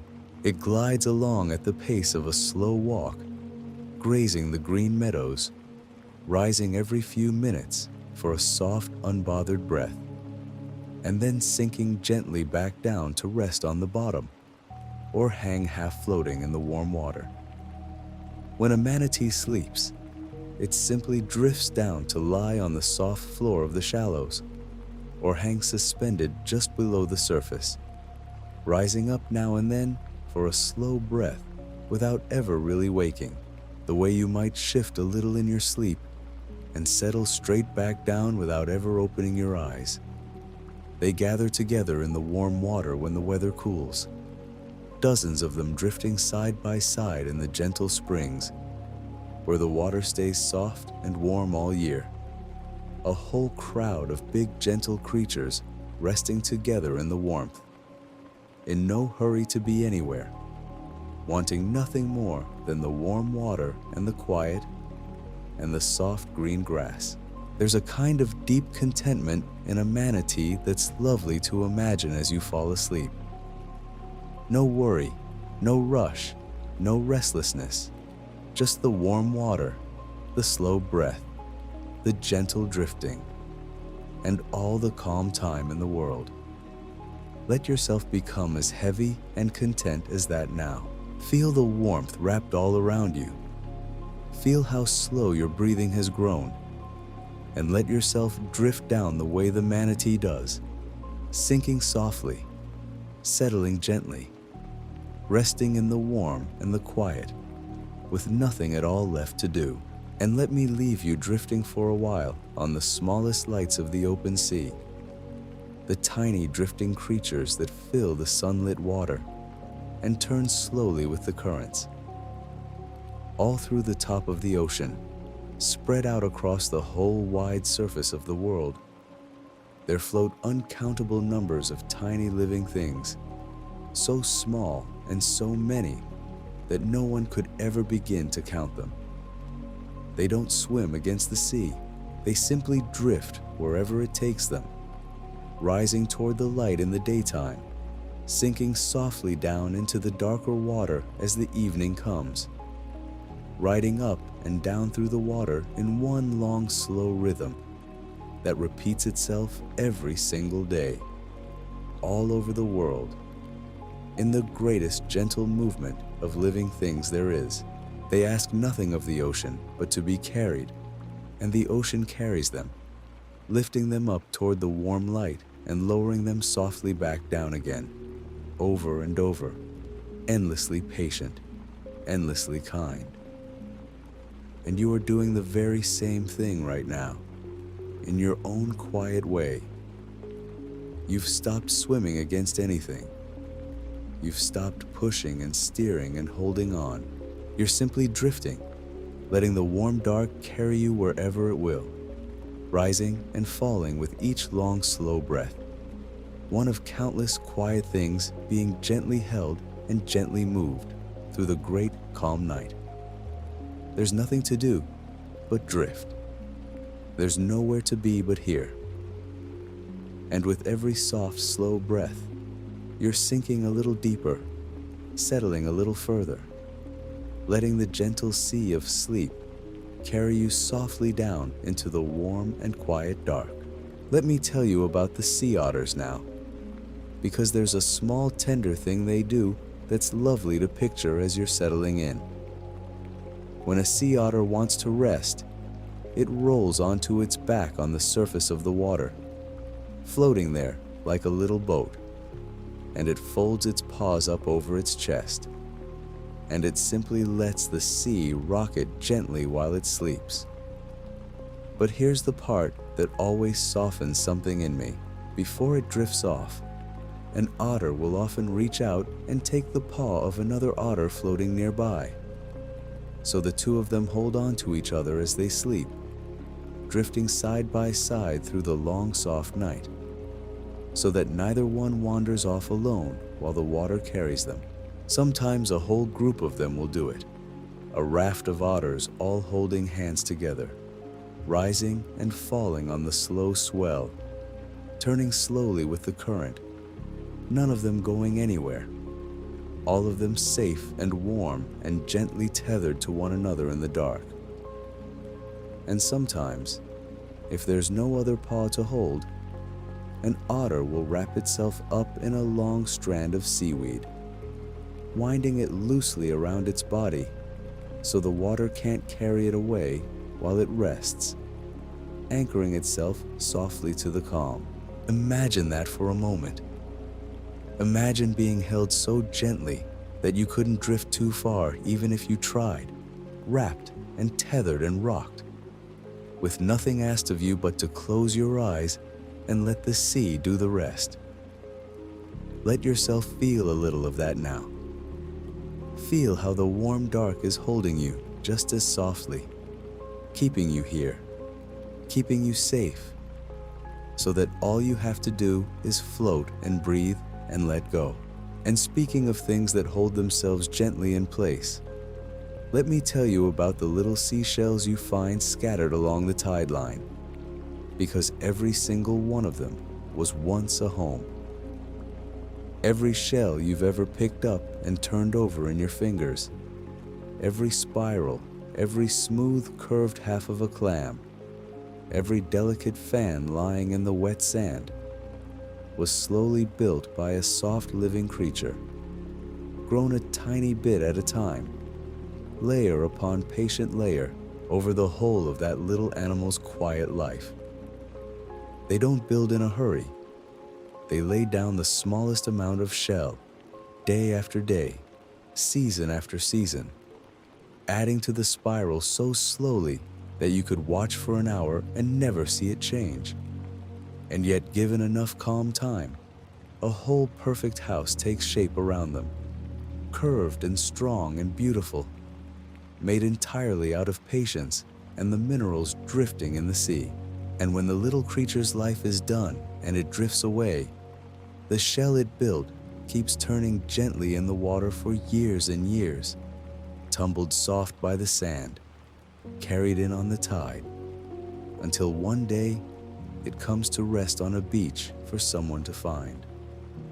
There's no rush in any of it, just the slow, steady building of something lovely, one small, quiet layer at a time. You can let your own night be like that. You don't have to arrive at sleep all at once. You can lay it down gently, one slow breath at a time, one small softening at a time, letting the calm build up around you layer by layer, until without ever noticing the moment it happened, you're wrapped up warm and whole in the deep of it. Let me tell you now about a strange and gentle creature called the nautilus, because it drifts through the sea in a way that's older than almost anything alive. The nautilus lives inside a beautiful spiral shell, coiled round and round in a perfect curve, and it has drifted through the oceans of the world almost unchanged for a length of time so vast it's hard to even hold in your head. Hundreds of millions of years, long before there were forests, long before anything walked on the land. It doesn't chase, and it doesn't hurry. It moves by drawing water gently in and easing it slowly back out, drifting quietly up and down through the dark water, spending its days down in the cool deep and rising softly toward the shallows in the night to feed.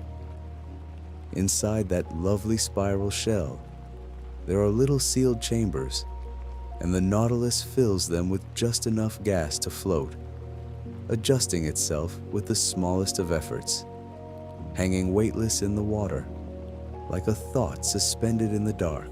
Picture it for a moment, this ancient, patient creature, drifting up through the black water in the quiet of the night, in no hurry at all, doing exactly what its kind has done since before the mountains you know were even born. There's something deeply calming in that, isn't there? The idea that some things have simply been drifting along, gently and unhurried, since almost the beginning, and that the sea has held them softly the whole time. Let it slow you down too. Let each breath grow a little longer, a little deeper, drifting in and easing out the way the nautilus does, rising and sinking on nothing but the smallest, softest effort. Let me tell you about the deep water down where the light is gone, because there's a kind of stillness there that nothing on land can match. Far below the reach of the sun, down where the water is cold and black and endless, the sea barely moves at all. There are no waves down there, no wind, no day, and no night. Just a vast dark stillness that goes on in every direction. Water that has lain quietly in the deep for hundreds and hundreds of years without ever seeing the surface. Some of the water down in the greatest depths hasn't touched the open air or felt a ray of sunlight in over 1,000 years. Think of that, while whole lives were lived out up in the light, while cities rose and fell and the world turned over and over. That same still water was resting quietly in the dark, patient and untroubled, waiting for the slow turning of the sea to carry it home again someday. And it's not a lonely dark, not really. It's a peaceful one. The creatures that live down there move slowly and softly through it, glowing faintly, drifting gently, needing very little, asking for nothing, at home in a stillness so complete it's almost like sleep itself. You can borrow that stillness now. You can let yourself sink down into a quiet, just as deep and just as untroubled. A place where nothing stirs and nothing hurries and nothing needs to be done. Where you can simply rest in the warm dark and let the hours drift by above you, far away and no longer yours to worry about. Let me tell you about the way sound travels through the sea, because it does something wonderful down in the deep. Far below the surface, at a certain depth where the water reaches just the right coolness and just the right pressure, there's a layer of the ocean where sound doesn't fade away the way it does everywhere else. A sound made in that layer, a low, soft call, can travel through it for an enormous distance, spreading out gently through the dark water for hundreds and hundreds of miles without dying away, carried along in this quiet channel, deep beneath the waves. It's thought that the great whales know about this layer, that when one of them sings down there in just the right water, its long, low song can roll out across an entire ocean, so that a whale on one side of the sea might just hear the voice of another impossibly far away. A slow, soft call drifting across the whole dark width of the world. Imagine that. Imagine a single gentle sound sliding through the deep water, unhurried, patient, crossing distances we can barely picture, carrying nothing but a quiet call through the calm. There's no urgency in it, nothing sharp, just a low, soft note traveling and traveling through the dark, gentle the whole way. Let that idea settle over you. Let your own breathing grow that long and that low, each breath rolling softly out into the quiet and fading gently away before the next one comes, unhurried, easy, carried on the deep calm of the night. Let me tell you about the tiny drifting gardens that fill the sunlit water, the smallest green things in all the sea, up near the top of the ocean. Wherever the sunlight reaches, the water is full of countless tiny living specks, far too small to see, and each one of them is quietly doing the oldest and gentlest work there is, catching the light of the sun and turning it softly into life. They drift wherever the water takes them, turning slowly in the currents, rising toward the brightness in the day, and sinking a little as the light fades. And all the while, they're breathing out the very thing that keeps the whole living world alive. So much of every breath you've ever taken began right there, in those tiny drifting green things floating in the warm sunlit sea. The air in your chest right now, the slow, easy breath filling you and leaving you, was quietly made by uncountable specks of life adrift in the ocean, softly turning sunlight into something you could breathe. Isn't that a lovely thing to rest on? That you're connected with every gentle breath to that vast drifting green haze floating far out on the warm surface of the sea. That the ocean is quietly breathing along with you, in and out, slow and calm, the way it has for longer than there have been eyes to watch it. Let that connection carry you now. Breathe in the gift of that great drifting garden, and breathe it slowly out again, and let each easy breath tie you a little closer to the calm and endless rhythm of the sea. Let me tell you about the way the whole surface of the ocean rocks so gently. The long, slow swell that rolls across the open water, even when there's no storm anywhere near. Out in the wide open sea, far from any coast, the water is almost never perfectly flat. There's always a long, low rolling to it, a gentle rise and fall that lifts everything on the surface and lowers it softly down again, over and over, in a rhythm so slow and so steady it could rock you straight to sleep. These long, slow swells can travel across the whole width of an ocean, born from wind far away over the horizon, rolling on for thousands of miles long after the wind that made them has died down, arriving at last on some distant shore as the gentle rise and fall of calm water. A boat far out on that open sea doesn't fight it. It simply rides the swell, lifting up as each long wave passes beneath it, sinking softly into the trough behind, tilted this way and that so gently that the sailors aboard barely feel it after a while, rocked in the great slow cradle of the sea. Picture yourself out there now, floating on that endless gentle swell, rising slowly up as each long wave rolls beneath you, sinking softly down again into the warm hollow behind it, lifted and lowered, lifted and lowered, in the oldest and kindest rhythm there is. There's nothing to hold on to and nothing to fear. The sea has been rocking things to sleep this way since long before anyone was here to be rocked, and it holds you just as softly now, lifting you up on each slow breath and lowering you gently down again, carrying you deeper and deeper into the warm, quiet dark with every long, easy roll of the water beneath you.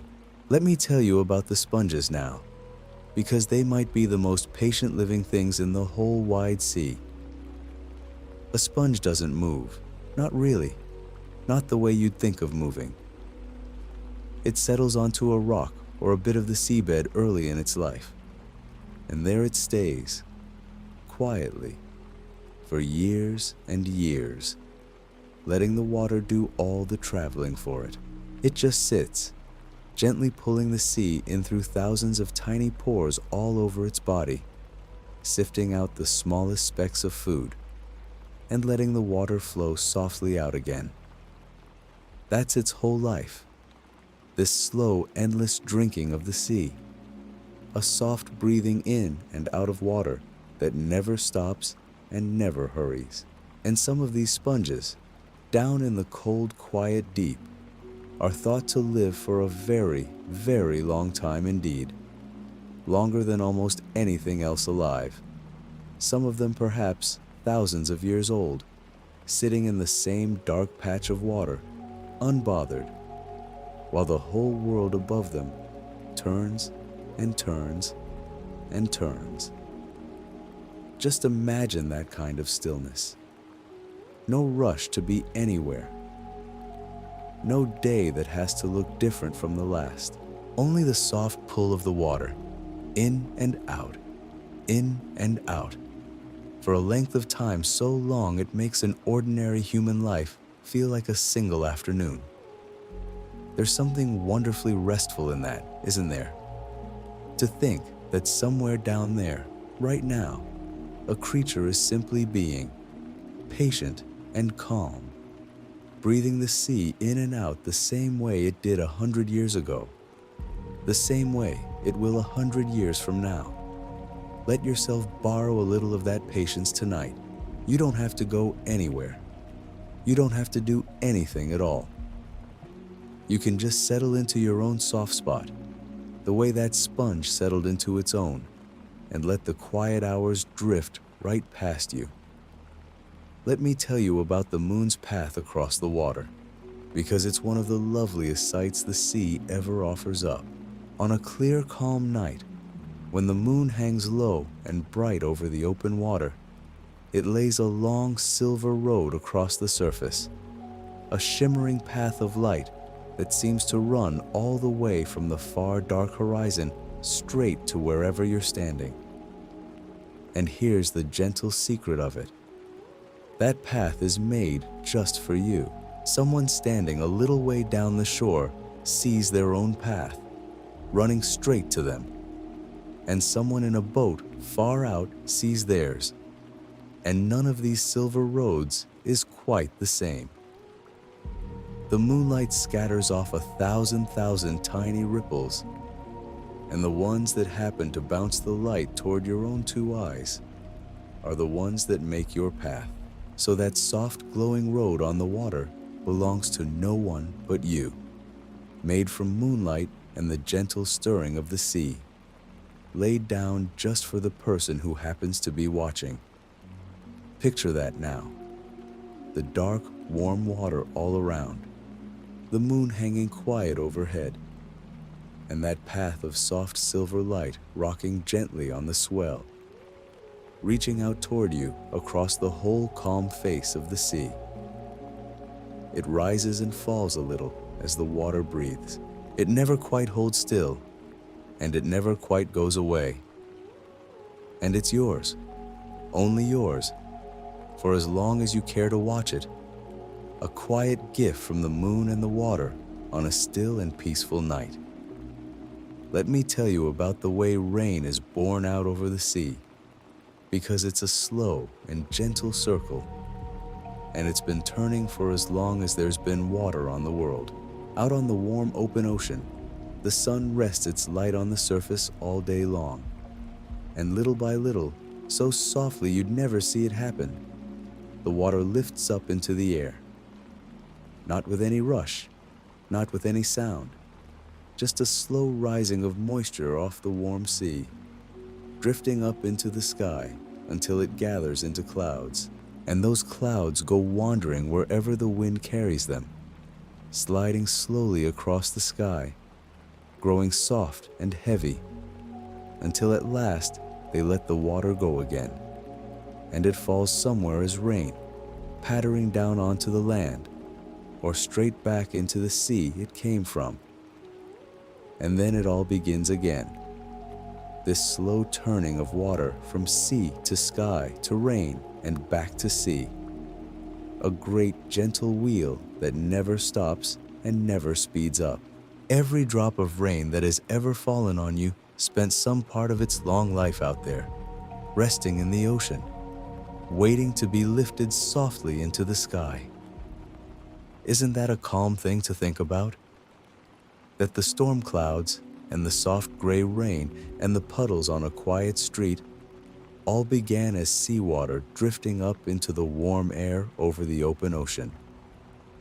It's all one thing, really.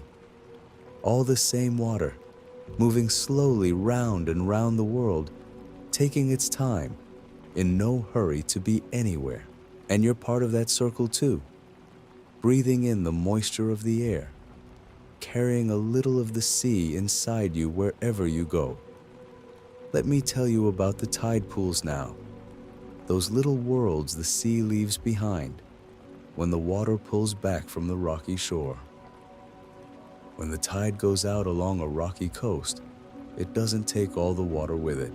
Here and there, in the dips and hollows of the rock, little pools stay behind, small, quiet basins of seawater resting in the stone, waiting for the tide to come back and claim them again.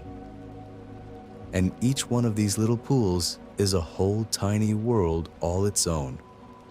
There are small anemones opening their soft petals in the still water, and tiny fish darting from shadow to shadow, and little crabs going about their slow, careful business among the fronds of soft green weed.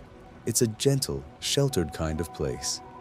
This pool the sea forgot for a few hours, warm and calm and full of quiet life, holding on peacefully until the water returns. And it always does return, Every creature in that little pool knows it, in the deep, patient way that living things know such things. The sea will come back. It always comes back. So there's no panic in a tide pool, no fear, only a soft waiting, a quiet holding on, while the great ocean gathers itself somewhere out beyond the rocks and prepares to roll gently back in. Picture yourself as small as one of those little creatures, resting in a warm, still pool of your own, sheltered from everything, waiting in perfect calm for the sea to come and lift you softly away again. You're held. You're safe. And the tide is coming, slow and sure, to carry you on. Let me tell you about the starfish, because it moves through the world in a way so slow and so strange it can settle the mind just to think of it. A starfish has no rush in it anywhere. Underneath each of its arms are hundreds of tiny soft feet, little tube feet they're called, and each one reaches out and takes hold and lets go and reaches again, all of them working together in a slow rolling wave that carries the starfish gently across the seabed. It doesn't hurry. It couldn't hurry if it wanted to. It simply flows along the sand and over the rocks at its own quiet pace, in no particular rush to arrive anywhere at all. And if it loses an arm along the way, it doesn't fret over it. It simply, slowly, over weeks and months, grows a new one, patient and calm, letting itself become whole again in its own good time. There's no wound that stays a wound forever, not for a starfish. Everything mends, slowly, softly, given enough quiet time.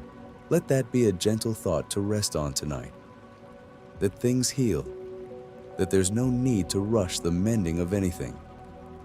That deep down, in the slow, patient way of the starfish, you already know how to make yourself whole again, a little at a time, in the calm and quiet hours while you rest.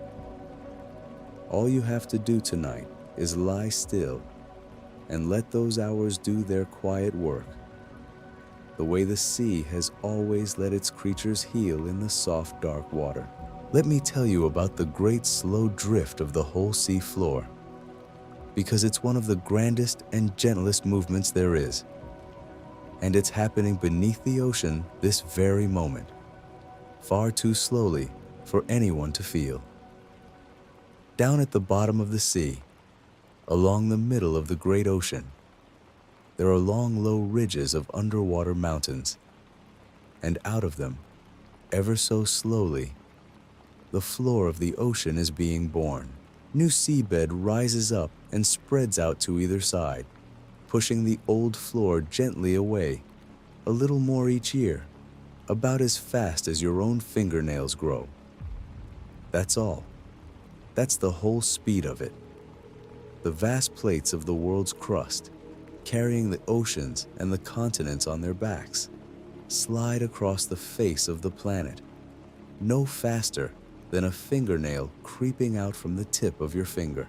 And yet, given enough of that slow, deep time, whole oceans have opened up and closed again, and mountain ranges have risen from the sea, and the map of the world has been drawn and redrawn 100 times over, all at that same unhurried pace, that same patient creeping that you could never hope to see.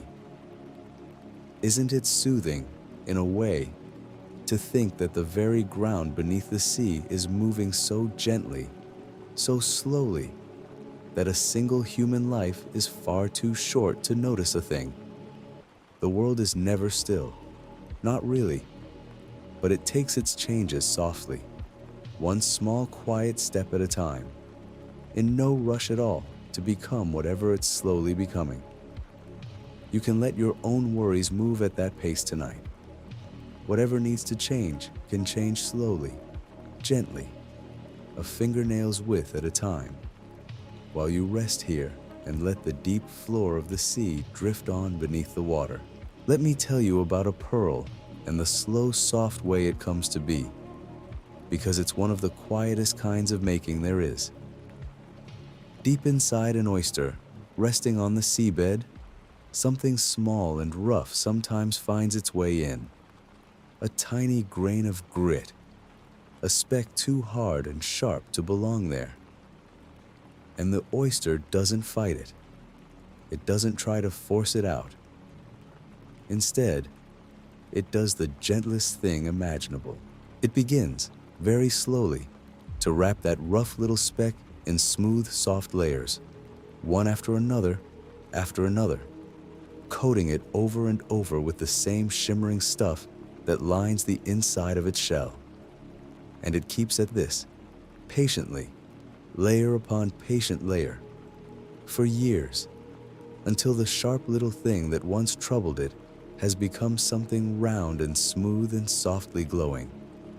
A pearl, made not by pushing the trouble away, but by wrapping it, slowly and kindly, in something beautiful. Isn't that a lovely way to think about it? That the oyster takes the thing that bothers it and, given enough quiet time, turns it into something smooth and calm and shining. It doesn't rush. It doesn't struggle. It just adds another soft layer, and another, night after night, down in the dark, still water, until all the sharpness is gone. Maybe there's a little of that in a good night's rest, the small, rough things of your day, the ones that poke and press at you. They can soften too, wrapped gently in the quiet hours of sleep, smoothed over layer by layer, until by morning they've lost their sharpest edges. So let the day's little grains settle. Let the calm begin to wrap around them, soft and slow, the way the oyster wraps its pearl, and let yourself sink into that patient, shining quiet. Let me tell you, as you drift, about the way the whole sea meets the sky far out at the horizon, that soft line where the water seems to end. Out on the open ocean, with no land anywhere in sight, the sea stretches away in every direction until it meets the sky in one long, gentle curve. And that curve is the shoulder of the world itself, the slow bend of the whole round planet, turning away beneath the water. Sailors have watched ships slip down over that curve for as long as there have been ships, the hull vanishing first, then the sails, then the very top of the mast, sinking softly out of sight, not because the ship is going down, but because the sea is quietly rounding away. And all of it so gentle, so smooth, that gentle curve of blue on blue, where the warm water lies down against the sky. Picture that horizon now, far away and soft, the place where the calm sea meets the calm air in one long, unbroken line, holding the whole peaceful world together. There's nothing beyond it to worry about tonight. Everything you need is right here, in the warm, quiet water around you, in the slow rise and fall of your own easy breathing, in the soft dark closing gently over you. Let the horizon hold the far edge of the world while you let go of it entirely, sinking down and down into the warm and endless calm of the sea. Let me tell you about the way a wave finally comes ashore, because there's a whole slow story in it, and it ends so softly. Far out on the open water, long before it ever reaches the sand, a wave is really just a gentle rising and falling, a bit of energy passing through the sea without carrying the water anywhere at all. The water itself mostly stays put, rocking in a slow little circle as the wave rolls through it. The way a field of wheat leans and lifts when the wind moves across it, while every stalk stays rooted where it grew. And that wave can travel for days like that, across whole stretches of ocean, patient and unhurried, just a smooth swelling in the surface moving toward a shore it hasn't found yet. Then, as it draws near the coast and the water beneath it grows shallow, the bottom of the wave begins to feel the sand, and it slows, and the top leans forward, and at last it tips over and spills itself out in a long, soft line of white, spreading up the beach in a thin sheet before sliding quietly back again. All that traveling, all those miles of open sea, and it ends in the gentlest possible way, a whisper of foam on wet sand. Let yourself come to rest like that tonight, all the long distance of your day, all the rolling and moving of it, softening at last into one quiet line along a warm shore, spending itself gently and sliding back into the calm. And that foam the wave leaves behind, that pale lacework of little bubbles laid across the sand, it has its own soft story too. Sea foam forms when the water is stirred up and full of the tiniest bits of natural things, little traces of salt and of the gentle stuff that living creatures leave in the sea. And when the waves churn all of that together, it holds the air in soft little bubbles that gather and drift and pile up along the edge of the shore. It looks like something spun and delicate, like the froth on top of a warm drink, and it comes and goes with the water, building up when the sea is busy and melting quietly away when it calms. There's nothing to it but water and air and the faint gentle residue of ocean life, whipped into something light enough to tremble in the smallest breeze. Picture it gathering along the tide line in the soft dark, glowing faintly pale, rising and sinking with each easy wash of the waves. And let your thoughts be that light tonight, that airy and untroubled, ready to melt softly back into the calm. Let me tell you now about the way fish rest, because even they take their quiet hours in their own gentle way. A fish has no eyelids to close, so it can't shut its eyes the way you're letting yours grow heavy now. But that doesn't mean it never rests. When the light fades and the water grows still, many fish slow themselves right down, hanging almost motionless in the water, their fins barely moving, drifting into a kind of quiet drowse where everything softens and slows. Some tuck themselves into a crevice in the rocks or settle down among the swaying blades of seagrass, letting the gentle current rock them while they hover in place, half awake and half away. Some of the little reef fish even find a snug nook and stay there through the whole dark night, waiting for the light to come back before they stir. They don't dream the way we might, and they don't lie down, but they find their own version of this exact quiet, a slowing, a softening, a letting go of the busy swimming of the day. All across the reef, as the dark settles, 1,000 little fish are drifting down into their own gentle rest, fins ticking over just enough to hold them steady, eyes open on the dimming water, but minds gone soft and slow. You can join them there. Let your body hover in the warm dark just like that, held and rocked and perfectly still, drifting into your own quiet hours. Let me tell you about the sea slugs too, the ones called nudibranchs, because they're some of the most gently colored little wanderers in all the shallows. They're soft, boneless creatures, no bigger than your thumb, most of them. And they move across the seabed at the slowest, most patient pace you could imagine, flowing over rocks and sand a breath at a time. And yet for all their slowness, they wear the loveliest colors in the whole sea. Soft blues and warm oranges, gentle yellows, pale purples, frills, and ruffles along their backs that ripple ever so slightly as they go. They're in no hurry to be anywhere. They graze quietly on the little soft things that grow on the rocks, taking their time, drifting along the seafloor like tiny slow ribbons of color, unspooling across the stone. There's no rushing in a creature like that. It simply moves as it moves, gentle and bright and utterly unbothered, letting the current pass over its soft frilled back while it goes about its quiet grazing. Picture one of them now, glowing softly against the dim seabed, edged in colors like a sunset, gone quiet, flowing along so slowly you could hardly tell it was moving at all.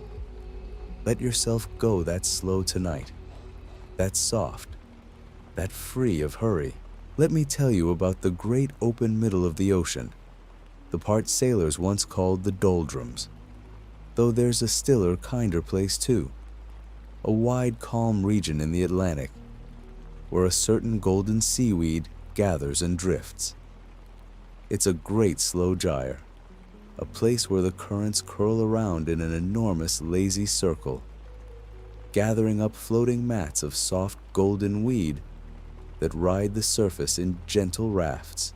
Little creatures make their homes among those floating strands, tiny crabs and small fish and slow drifting things, a whole quiet world afloat on the open sea, with no shore beneath it and no bottom in reach. Just the warm water and the golden weed turning slowly in that vast, unhurried circle. Sailors of long ago sometimes found themselves becalmed there, the wind gone soft, the sea gone smooth, the whole ship resting on that still bright water with all the time in the world. And the little floating world drifted on around them, calm and golden and endlessly patient. There's a deep quiet in a place like that, a stillness so complete it seems to slow the very heart. Let it slow yours now. Let the wide, calm water hold you the way it holds those golden rafts, turning ever so gently, going nowhere in particular, in no hurry at all. Let me tell you about the way whales hold their breath, because there's a stillness in it that's wonderful to picture as you settle deeper. A great whale, when it slips down below the surface, can carry a single breath with it for a very long while, sinking into the quiet dark and letting its whole body slow. Its heart eases down to just a few beats a minute, slow and steady and calm, and it moves through the deep without hurry, gliding on that one held breath through the cool blue, in no rush to rise again. Everything about it slows, the heart, the blood, the great slow sweep of the tail, all of it settling into a deep, unbothered calm down there in the dark. And then, when it's ready, only when it's ready, it drifts back up toward the light and lets that long breath go in one soft rising cloud before taking another.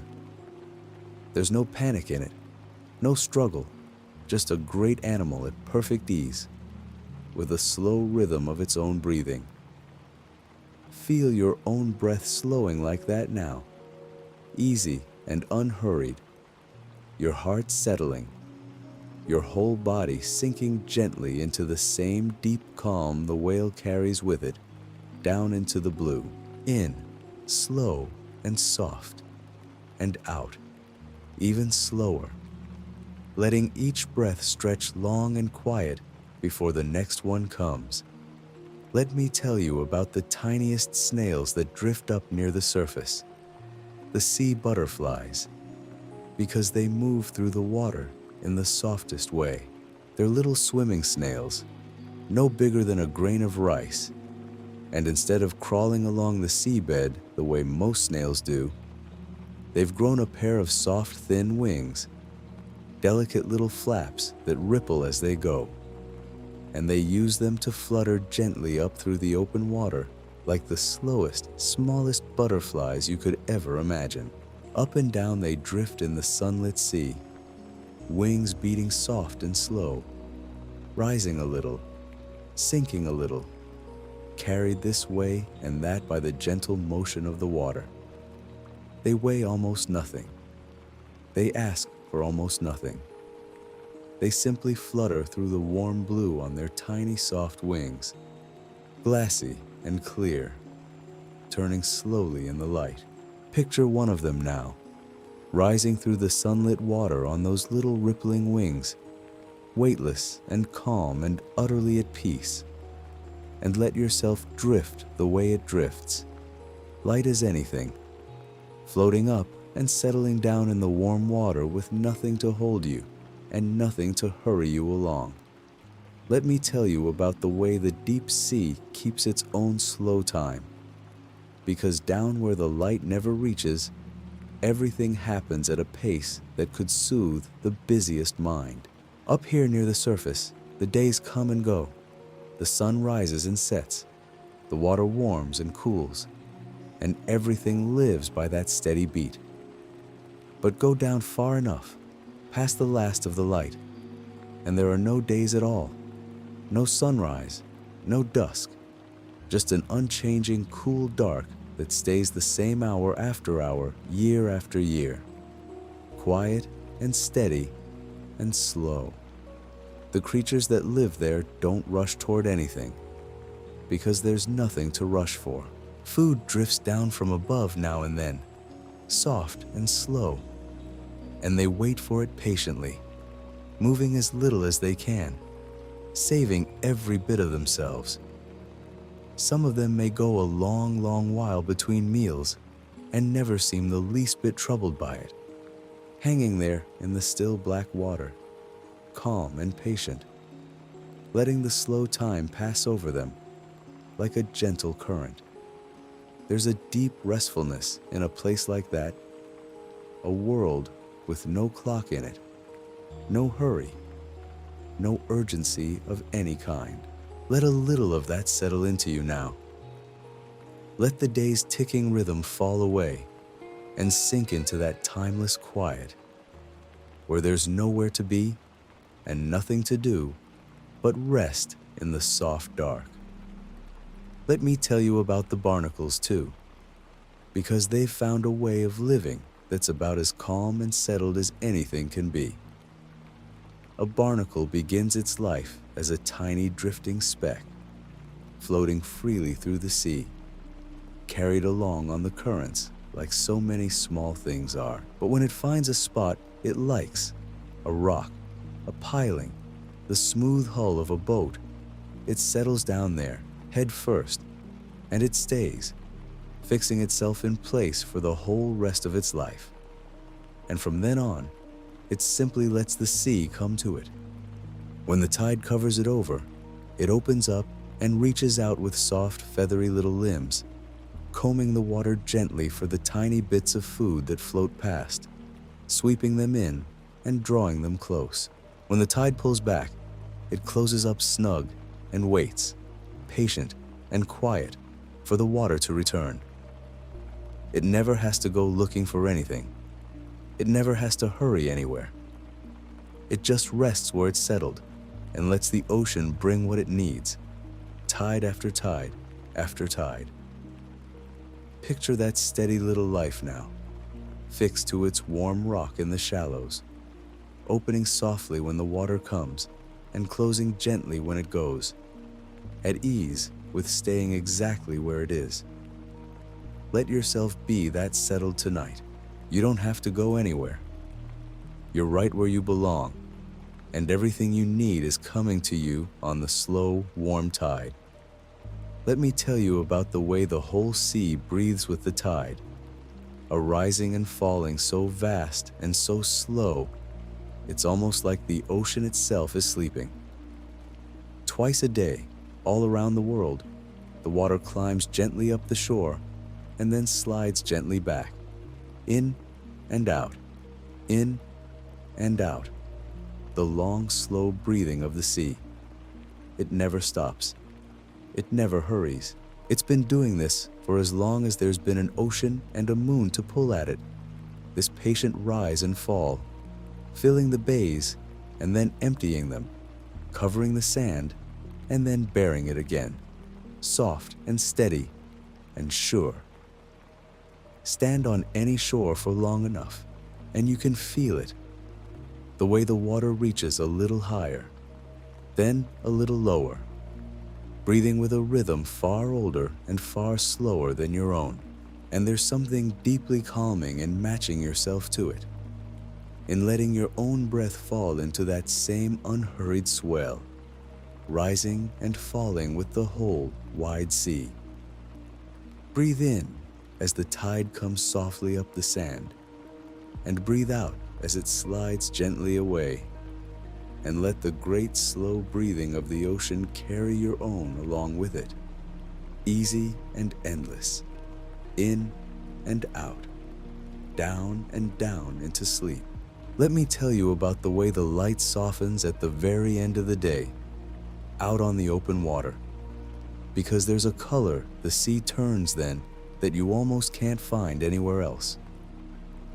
As the sun slips lower and lower toward that far line where the water meets the sky, all the hard brightness goes out of the day, and the whole surface takes on this deep, glowing warmth, a kind of golden pink that spreads out across the swells and pools in the little dips between them. The water goes quiet in that light. The wind tends to ease off as the evening comes on, and the sea settles into long, smooth rollers that catch the last of the color and hold it, rocking it gently back and forth. Sailors have a soft spot for that hour. They call it the time when the sea goes to rest, when the day's work is done, and there's nothing left to do but let the boat rise and fall on the easy swell and watch the light drain slowly out of the sky. Picture yourself out there now, on a calm deck, with that warm glow all around you, the water turning from gold to rose to the softest deepening blue, and every little wave carrying the last of the light away with it, gentle and unhurried. Let that color wash over you here in your own quiet dark. Let the brightness of your own long day drain away just as softly, sinking down past gold, past rose, down into that deep evening blue where sleep is waiting. Let me tell you about the little clownfish and the soft waving home it never leaves, because it's about as safe and settled a life as anything in the sea. Out on the warm reefs, there are these creatures called anemones, and they look for all the world like flowers, with hundreds of soft swaying arms that drift back and forth in the current. Most fish keep well clear of them, because those gentle-looking arms can sting. But the little clownfish, over a long, slow while, coats itself in something that lets it move right in among those arms without ever being stung at all. And so it makes its whole home there, tucked deep in the middle of that soft waving forest. It hardly ever strays more than a body length or two away. It doesn't need to.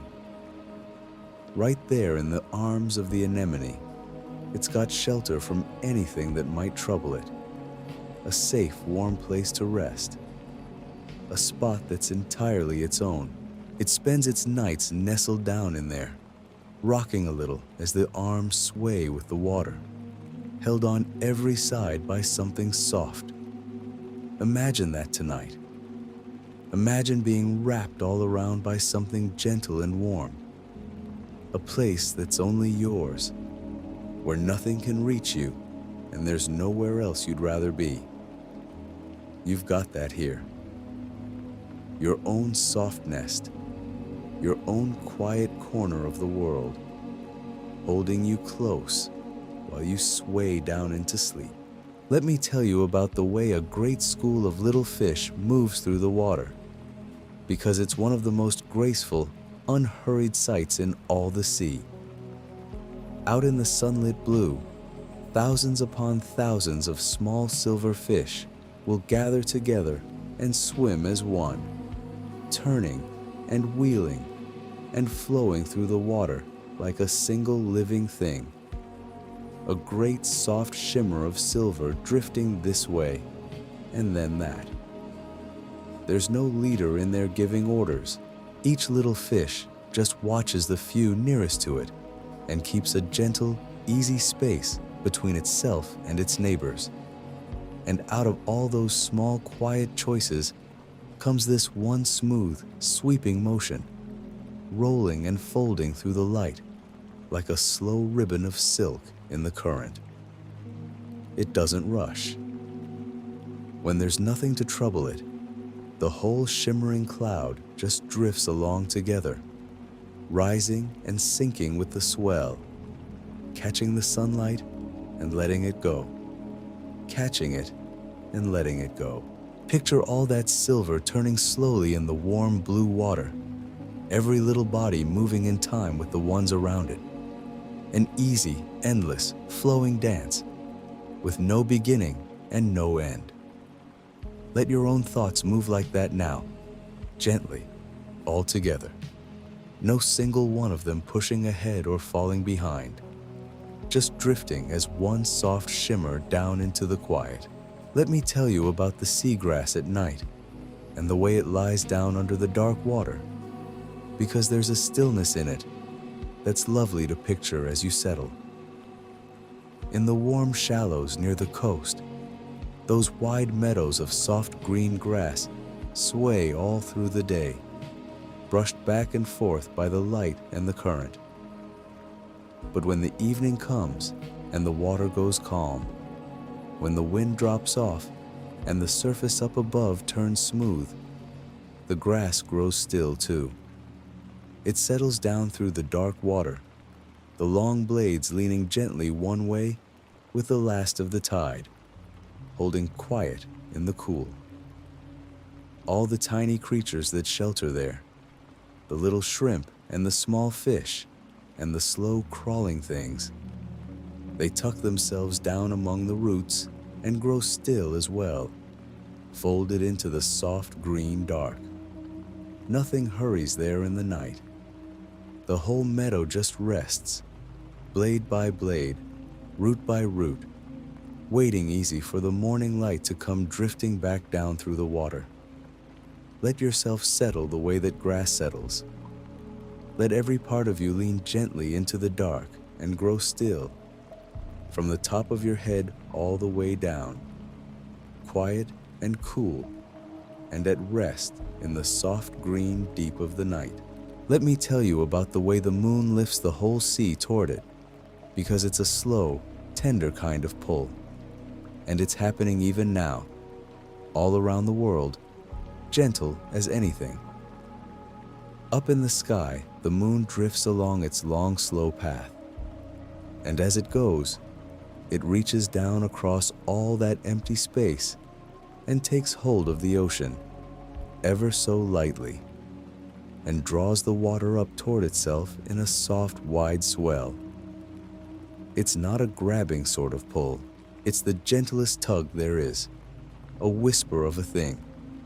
And yet it's enough to lift the whole great weight of the sea, to raise the tides up the shore and let them slide back down again, twice over, every single day. The water follows the moon around the world like a slow, faithful thing, rising a little wherever the moon happens to be overhead, easing back down as it moves on. There's something so calming in that, in the thought of the whole vast ocean answering so softly to something so far away, lifting and settling, with never a struggle and never a sound. Let something in you answer just as softly now. Let the day's hold on you loosen. Let all your busy weight be lifted gently and set back down, and drift with the sea toward that quiet, faraway light. Let me tell you about the little hermit crab and the way it carries its home along with it, because there's a gentle, contented sort of wisdom in the way it lives. The hermit crab has a soft body with no hard shell of its own to protect it. So it does something clever and quiet instead. It finds an empty shell that some other creature has left behind, a smooth, curled, cast-off spiral lying in the sand, and it backs itself carefully inside and makes it home. And from then on, it carries that shell wherever it goes, a whole cozy house tucked up on its back, so that whenever the world feels like too much, it can simply draw itself all the way in and rest, safe and snug, in the quiet dark of its borrowed shell. And when it grows a little and its old home starts to feel too tight, it doesn't fret about it. It just waits, patient and easy, until it comes across a slightly bigger shell lying empty somewhere. And then it slips out of the old one and into the new, and carries on its slow way. Picture that little creature now, wandering along the soft sand at its own gentle pace, its whole snug home riding on its back, everything it needs, right there with it. You're a little like that tonight. Everything you need to rest is already right here with you, wrapped close around you. You can draw yourself in now, all the way in, and let the world go quiet outside your own warm shell. Let me tell you about the way the deep, cold water and the warm surface water lie so gently apart, because it's a stillness that holds across the whole wide ocean. Down below a certain depth, the sea stays cold, cold and dark and heavy, the same it's been for a very long time. And up at the top, where the sun can reach, the water stays warm and light, floating easy over all that cold below. In between, there's a soft, quiet layer where the warmth slowly gives way to the cold, and the two great masses of water rest one upon the other, hardly mixing at all, like something settled and content. A creature drifting up through that layer would feel the water turn slowly warmer around it, degree by gentle degree, as it rose toward the light, and slowly cooler again as it sank back down into the deep. Nothing about it is sudden.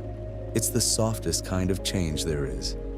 A slow easing from cold to warm and back again, layer resting on layer, all the way across the world. Let yourself sink through your own soft layers now, from the busy, warm surface of the day, down through that quiet in-between place, down into the deep, still cool where everything is heavy and calm and slow. And let each layer be a little quieter than the one above it, all the way down. Let me tell you about the anglerfish and the small patient light it carries in the dark. Because even down in the deepest black, there's a kind of quiet company. Far below, where any sunlight reaches, in that endless dark water, this little fish drifts along with a soft, glowing lure hanging out in front of it, a tiny, gentle light it grows and carries with it wherever it goes.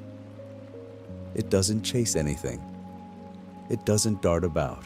It simply hangs there in the still black water, holding its little light out into the dark, and waits, calm and patient, for whatever might come drifting slowly by.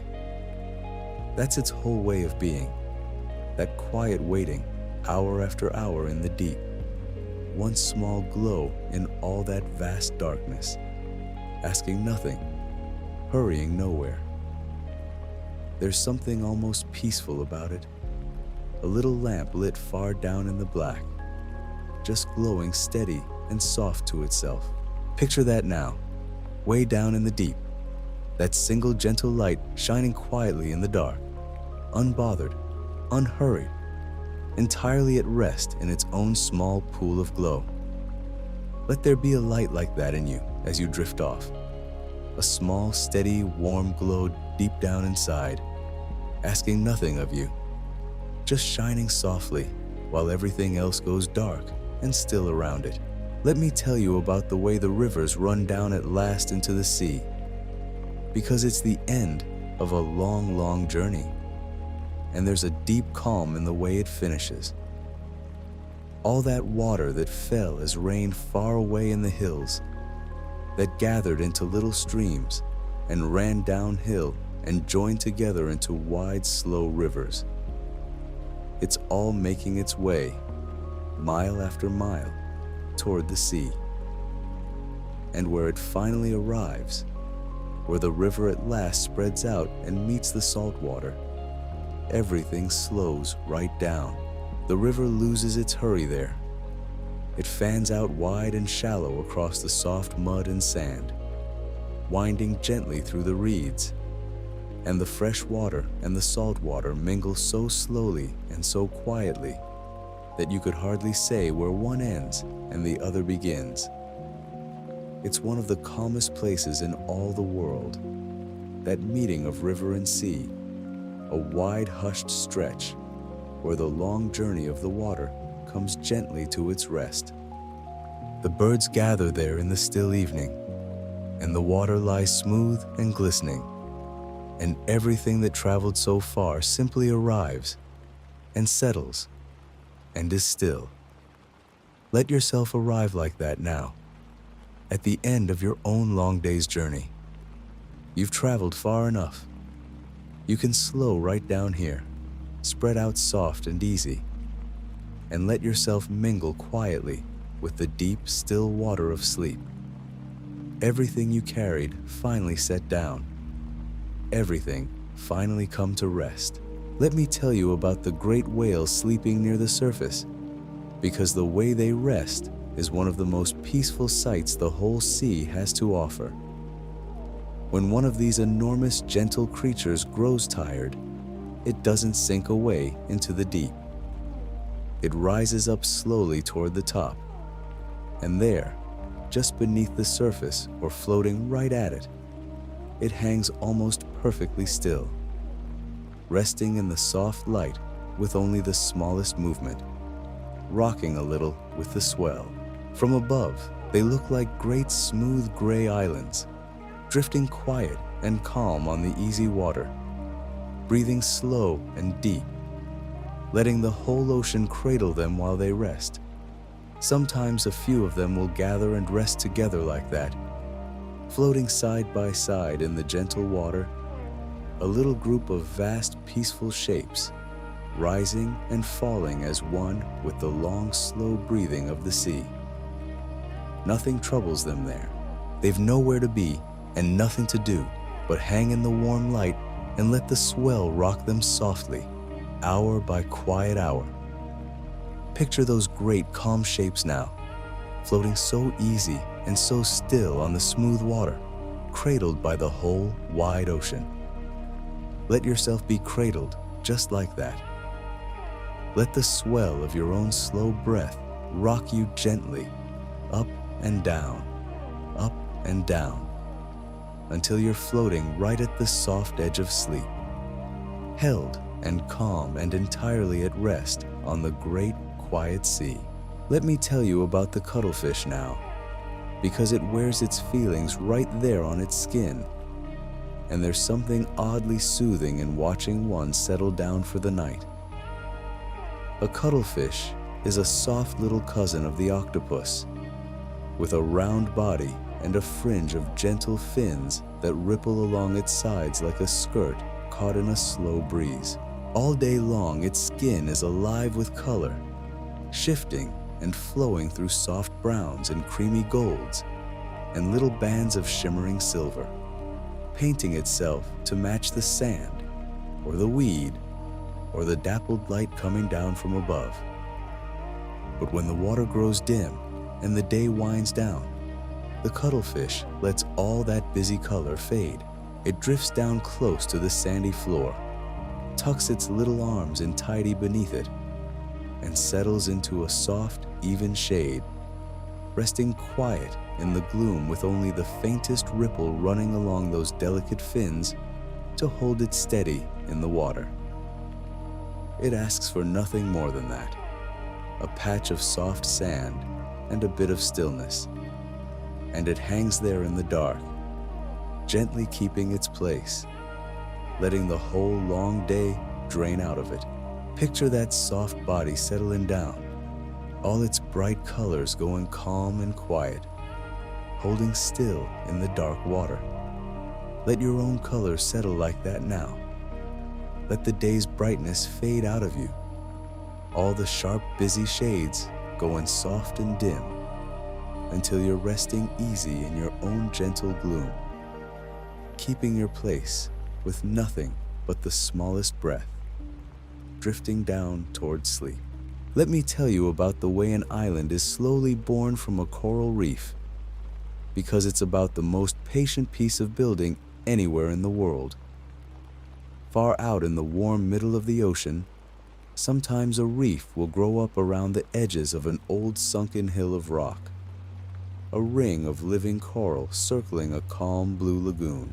And over an unimaginable stretch of time, longer than we can really hold in our minds, that reef keeps growing, tiny creature upon tiny creature, layer upon patient layer, while the waves break bits of it loose and pile the soft white sand up higher and higher.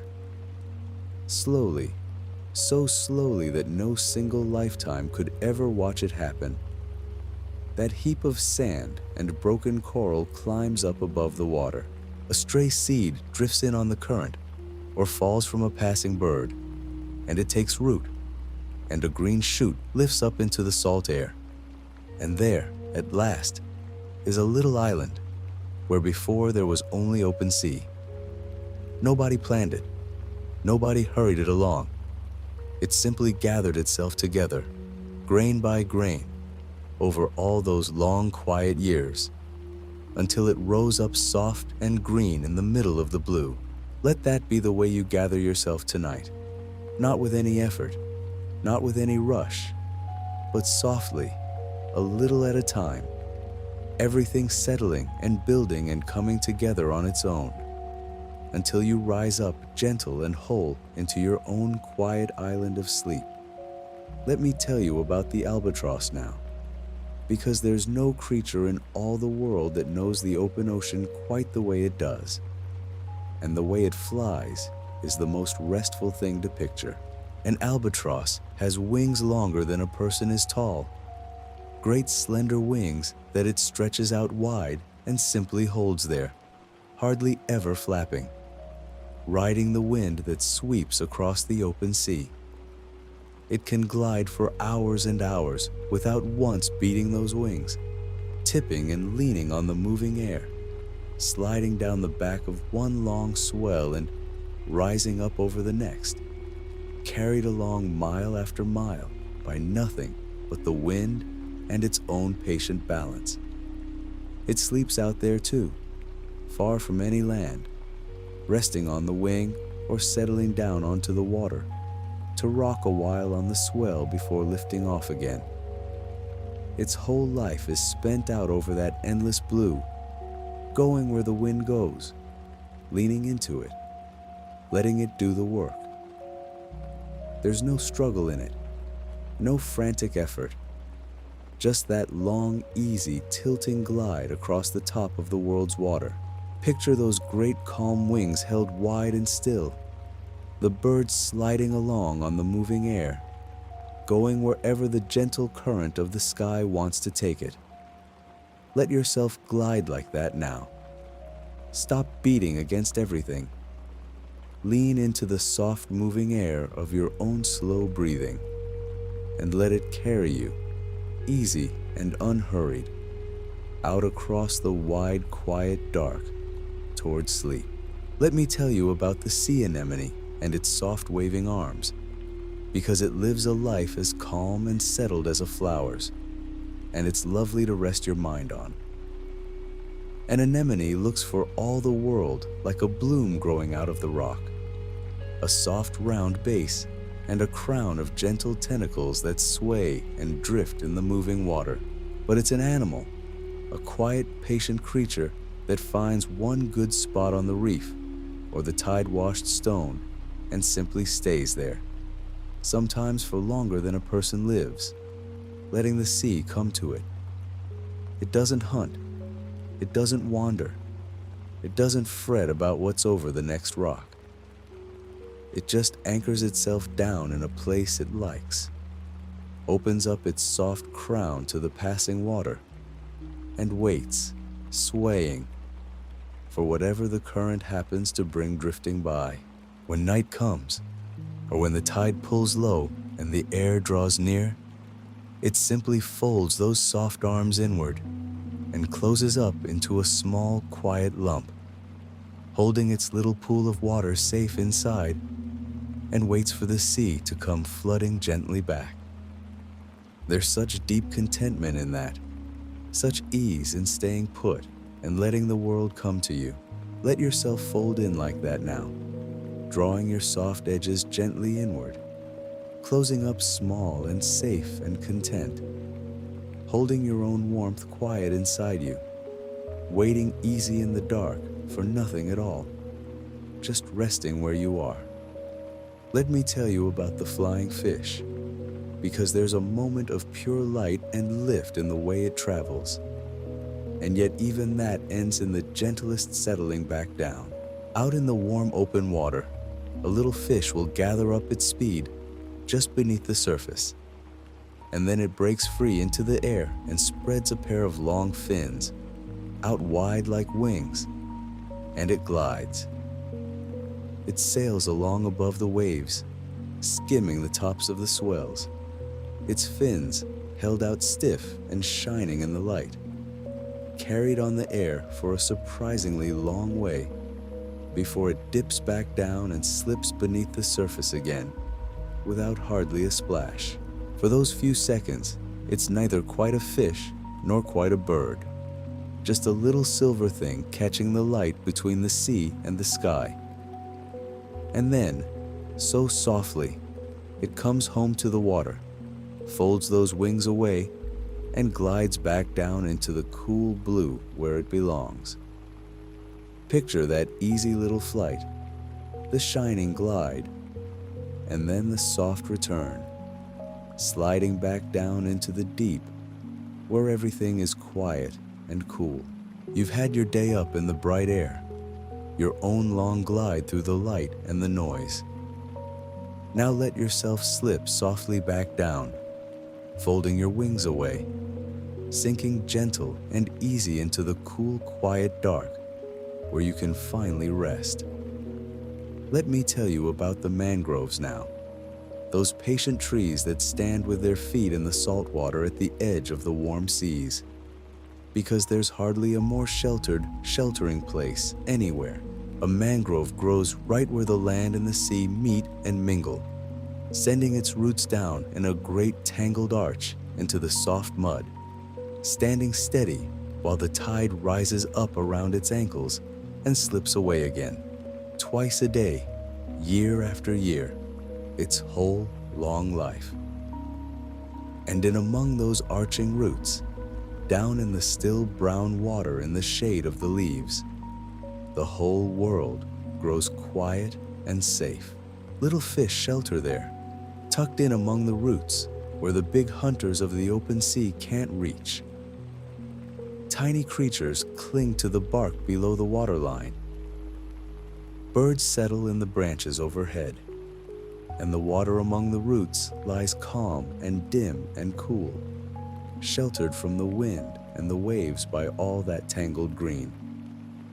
It's a nursery, a hiding place, a soft, quiet corner of the sea, where the smallest and youngest things can grow up out of harm's way.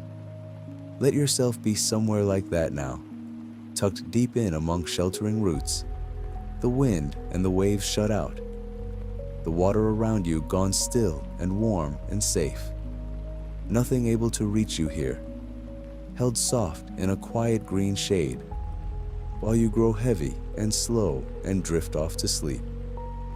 Let me tell you about the way sunlight dapples down across the sandy floor of the shallows, because it's one of the loveliest things to watch, and it moves in a way that could lull anyone under. When the sun is up over calm, clear water, and there's just the smallest ripple across the surface, that ripple catches the light and bends it, and it throws down a whole shifting net of brightness onto the sand below. It makes soft moving lines of light, bright wavering ribbons that slide and cross and dance slowly over the pale seabed, brightening and fading, weaving in and out of one another without ever quite holding still. A little fish drifting over the sand passes in and out of those moving bands of gold, lit up one moment and shaded the next. And the whole floor of the shallows seems to shimmer and breathe with the slow rhythm of the swell far above. There's no pattern to hold on to, nothing to follow, just that endless soft weaving of light over the sand, gentle and slow and hypnotic. Let your mind rest on that now, that soft net of light drifting and shifting across the pale floor, brightening, fading, weaving slowly back and forth. Let your thoughts go loose and wavering like those ribbons of light, sliding gently over one another, catching and fading until they blur softly together and you slip quietly down beneath them into sleep. Let me tell you about the horseshoe crab, because it's carried the same quiet shape through the world for longer than almost any creature alive. And there's a deep steadiness in that. The horseshoe crab isn't really a crab at all, but a strange and ancient thing. A smooth, rounded shell like a helmet with a slender tail trailing behind. And it has been trundling along the soft, muddy bottoms of the shallow seas, just like this, for hundreds of millions of years, long before the great forests grew on the land, long before almost anything you could name. These gentle, armored creatures were already here, walking slowly along the sea floor in the dark, going about their quiet business exactly as they still do tonight. Once a year, on certain warm nights, when the tide climbs its highest, they come ashore in their patient numbers to the very same beaches their kind have always used, moving slow and steady up the wet sand under the moon. And then they slip back down into the water and carry on. They've never needed to change. They found a good, calm way of living an unimaginably long time ago, and they've simply kept it, steady and unhurried, while the whole rest of the world churned and changed around them. Let that ancient steadiness settle into you now. You don't need to change anything either, not tonight. You can just keep on, slow and steady and calm, carried along by something far older and deeper than the busy day, drifting quietly through the dark the way these old gentle creatures always have. Let me tell you about the way seaweed sways in the moving water, because there's a rhythm in it that's older than any music, and it's the perfect thing to let yourself go loose against.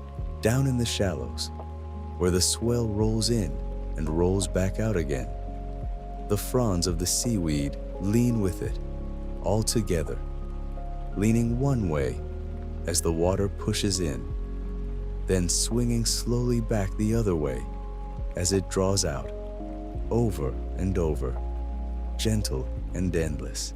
A whole bed of it moves as one, a soft green field bowing this way and that beneath the waves, never fighting the water, never holding stiff against it, just giving itself over completely to the push and the pull, bending easy whichever way the sea decides to move it. It has no bones to keep it rigid, no reason to resist.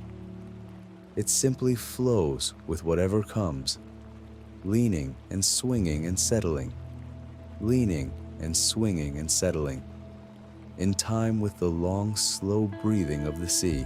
Let your whole body go like that seaweed now, soft and boneless and easy, giving up any last bit of holding on.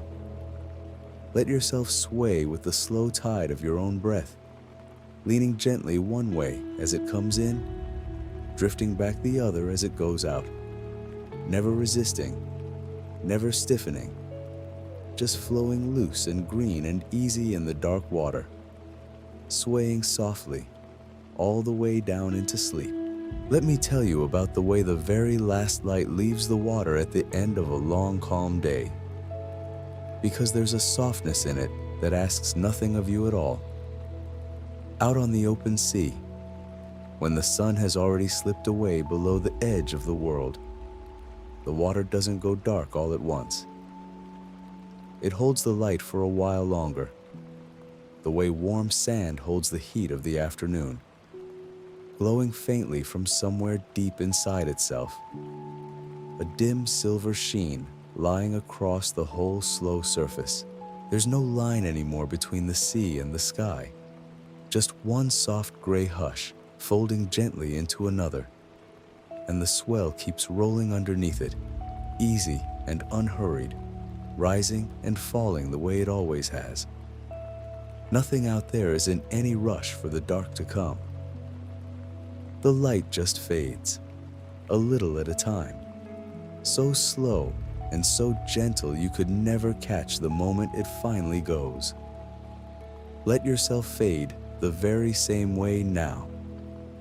You don't have to fall asleep all at once, and you don't have to try. Just let the light in you dim a little more with each slow breath, softer and softer, the way that far water lets go of the last of the day, until the difference between waking and sleeping blurs away to nothing, and you simply drift on across it.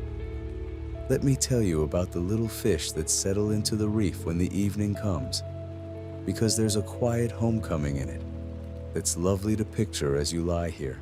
All through the bright hours they've been out in the open water, moving and turning and drifting. But as the light goes soft and low, they come back, one by one, to the same folds and hollows in the coral they always use. Each one finds its own little nook, some small safe crack in the reef, just its size, and tucks itself in there for the night, out of the current, out of the open, held gently on every side by the warm, familiar stone. And the whole reef, which shimmered and flickered with movement all day long, goes slowly still. The little fish grow quiet in their hidden places, their fins barely moving, just enough to hold them steady in the dark. They've come home. They found their small safe spot in the whole enormous sea, and there's nothing left to do now but rest in it. You've found yours too, tonight, this warm and quiet place where you're lying. This is your own little nook in the reef, and you can tuck yourself down into it just as easily. You're held on every side. There's nothing left to do. You've already come home. Let me tell you about the way the warm, shallow water goes still in the last of the twilight, because it settles into something so smooth and so calm, it's almost like glass laid gently over the sand, in close to a sheltered shore, where the reef breaks the swell and the wind has died away to nothing. The sea can grow so quiet in the evening that it barely seems to move at all. The surface lies flat and soft, holding the last pale colors of the sky.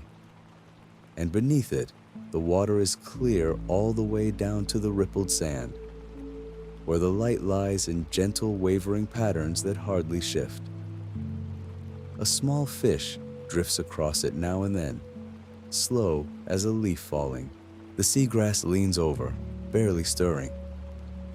Everything down there has gone loose and easy and slow, sinking into the long quiet of the night.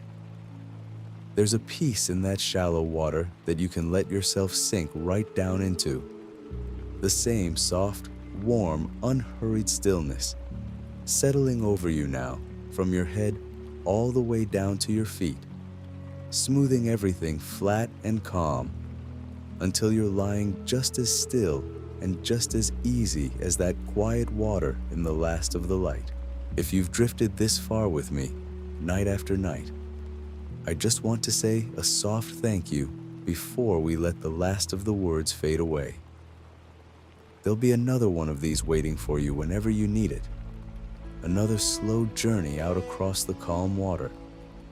And if you'd like, you can simply let this one carry straight on into the next. Let it play on. Let another quiet voice come in behind this one, so you never have to lift a hand or open your eyes. So the calm just keeps rolling on like the swell that never really stops.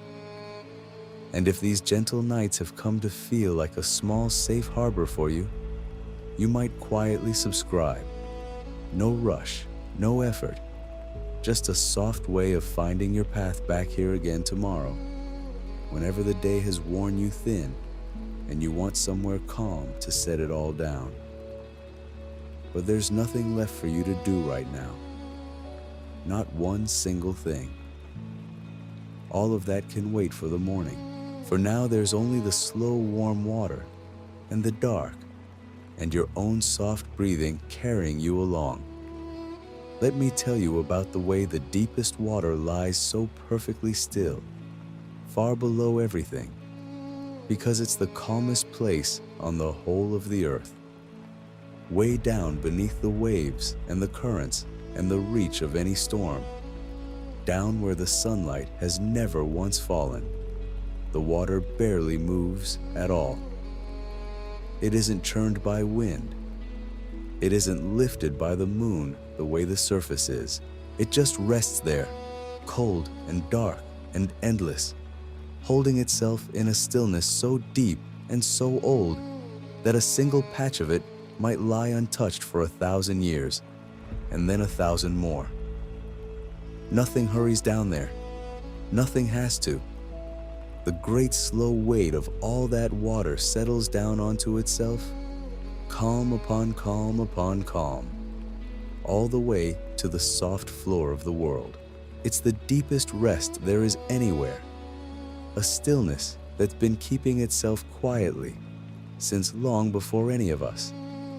And it's holding steady down there even now, beneath everything, while the whole busy surface of the world carries on above. Let your own quiet go that deep tonight.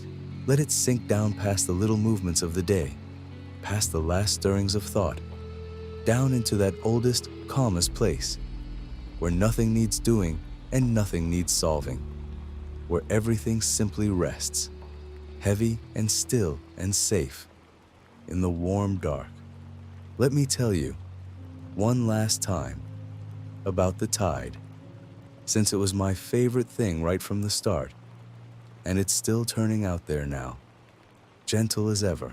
Somewhere far off on a quiet shore, with no one there to watch, the water is easing up the sand, slow and soft, one long smooth reach after another, and then slipping back down again, unhurried, patient, exactly as it has every night for longer than the mind can hold.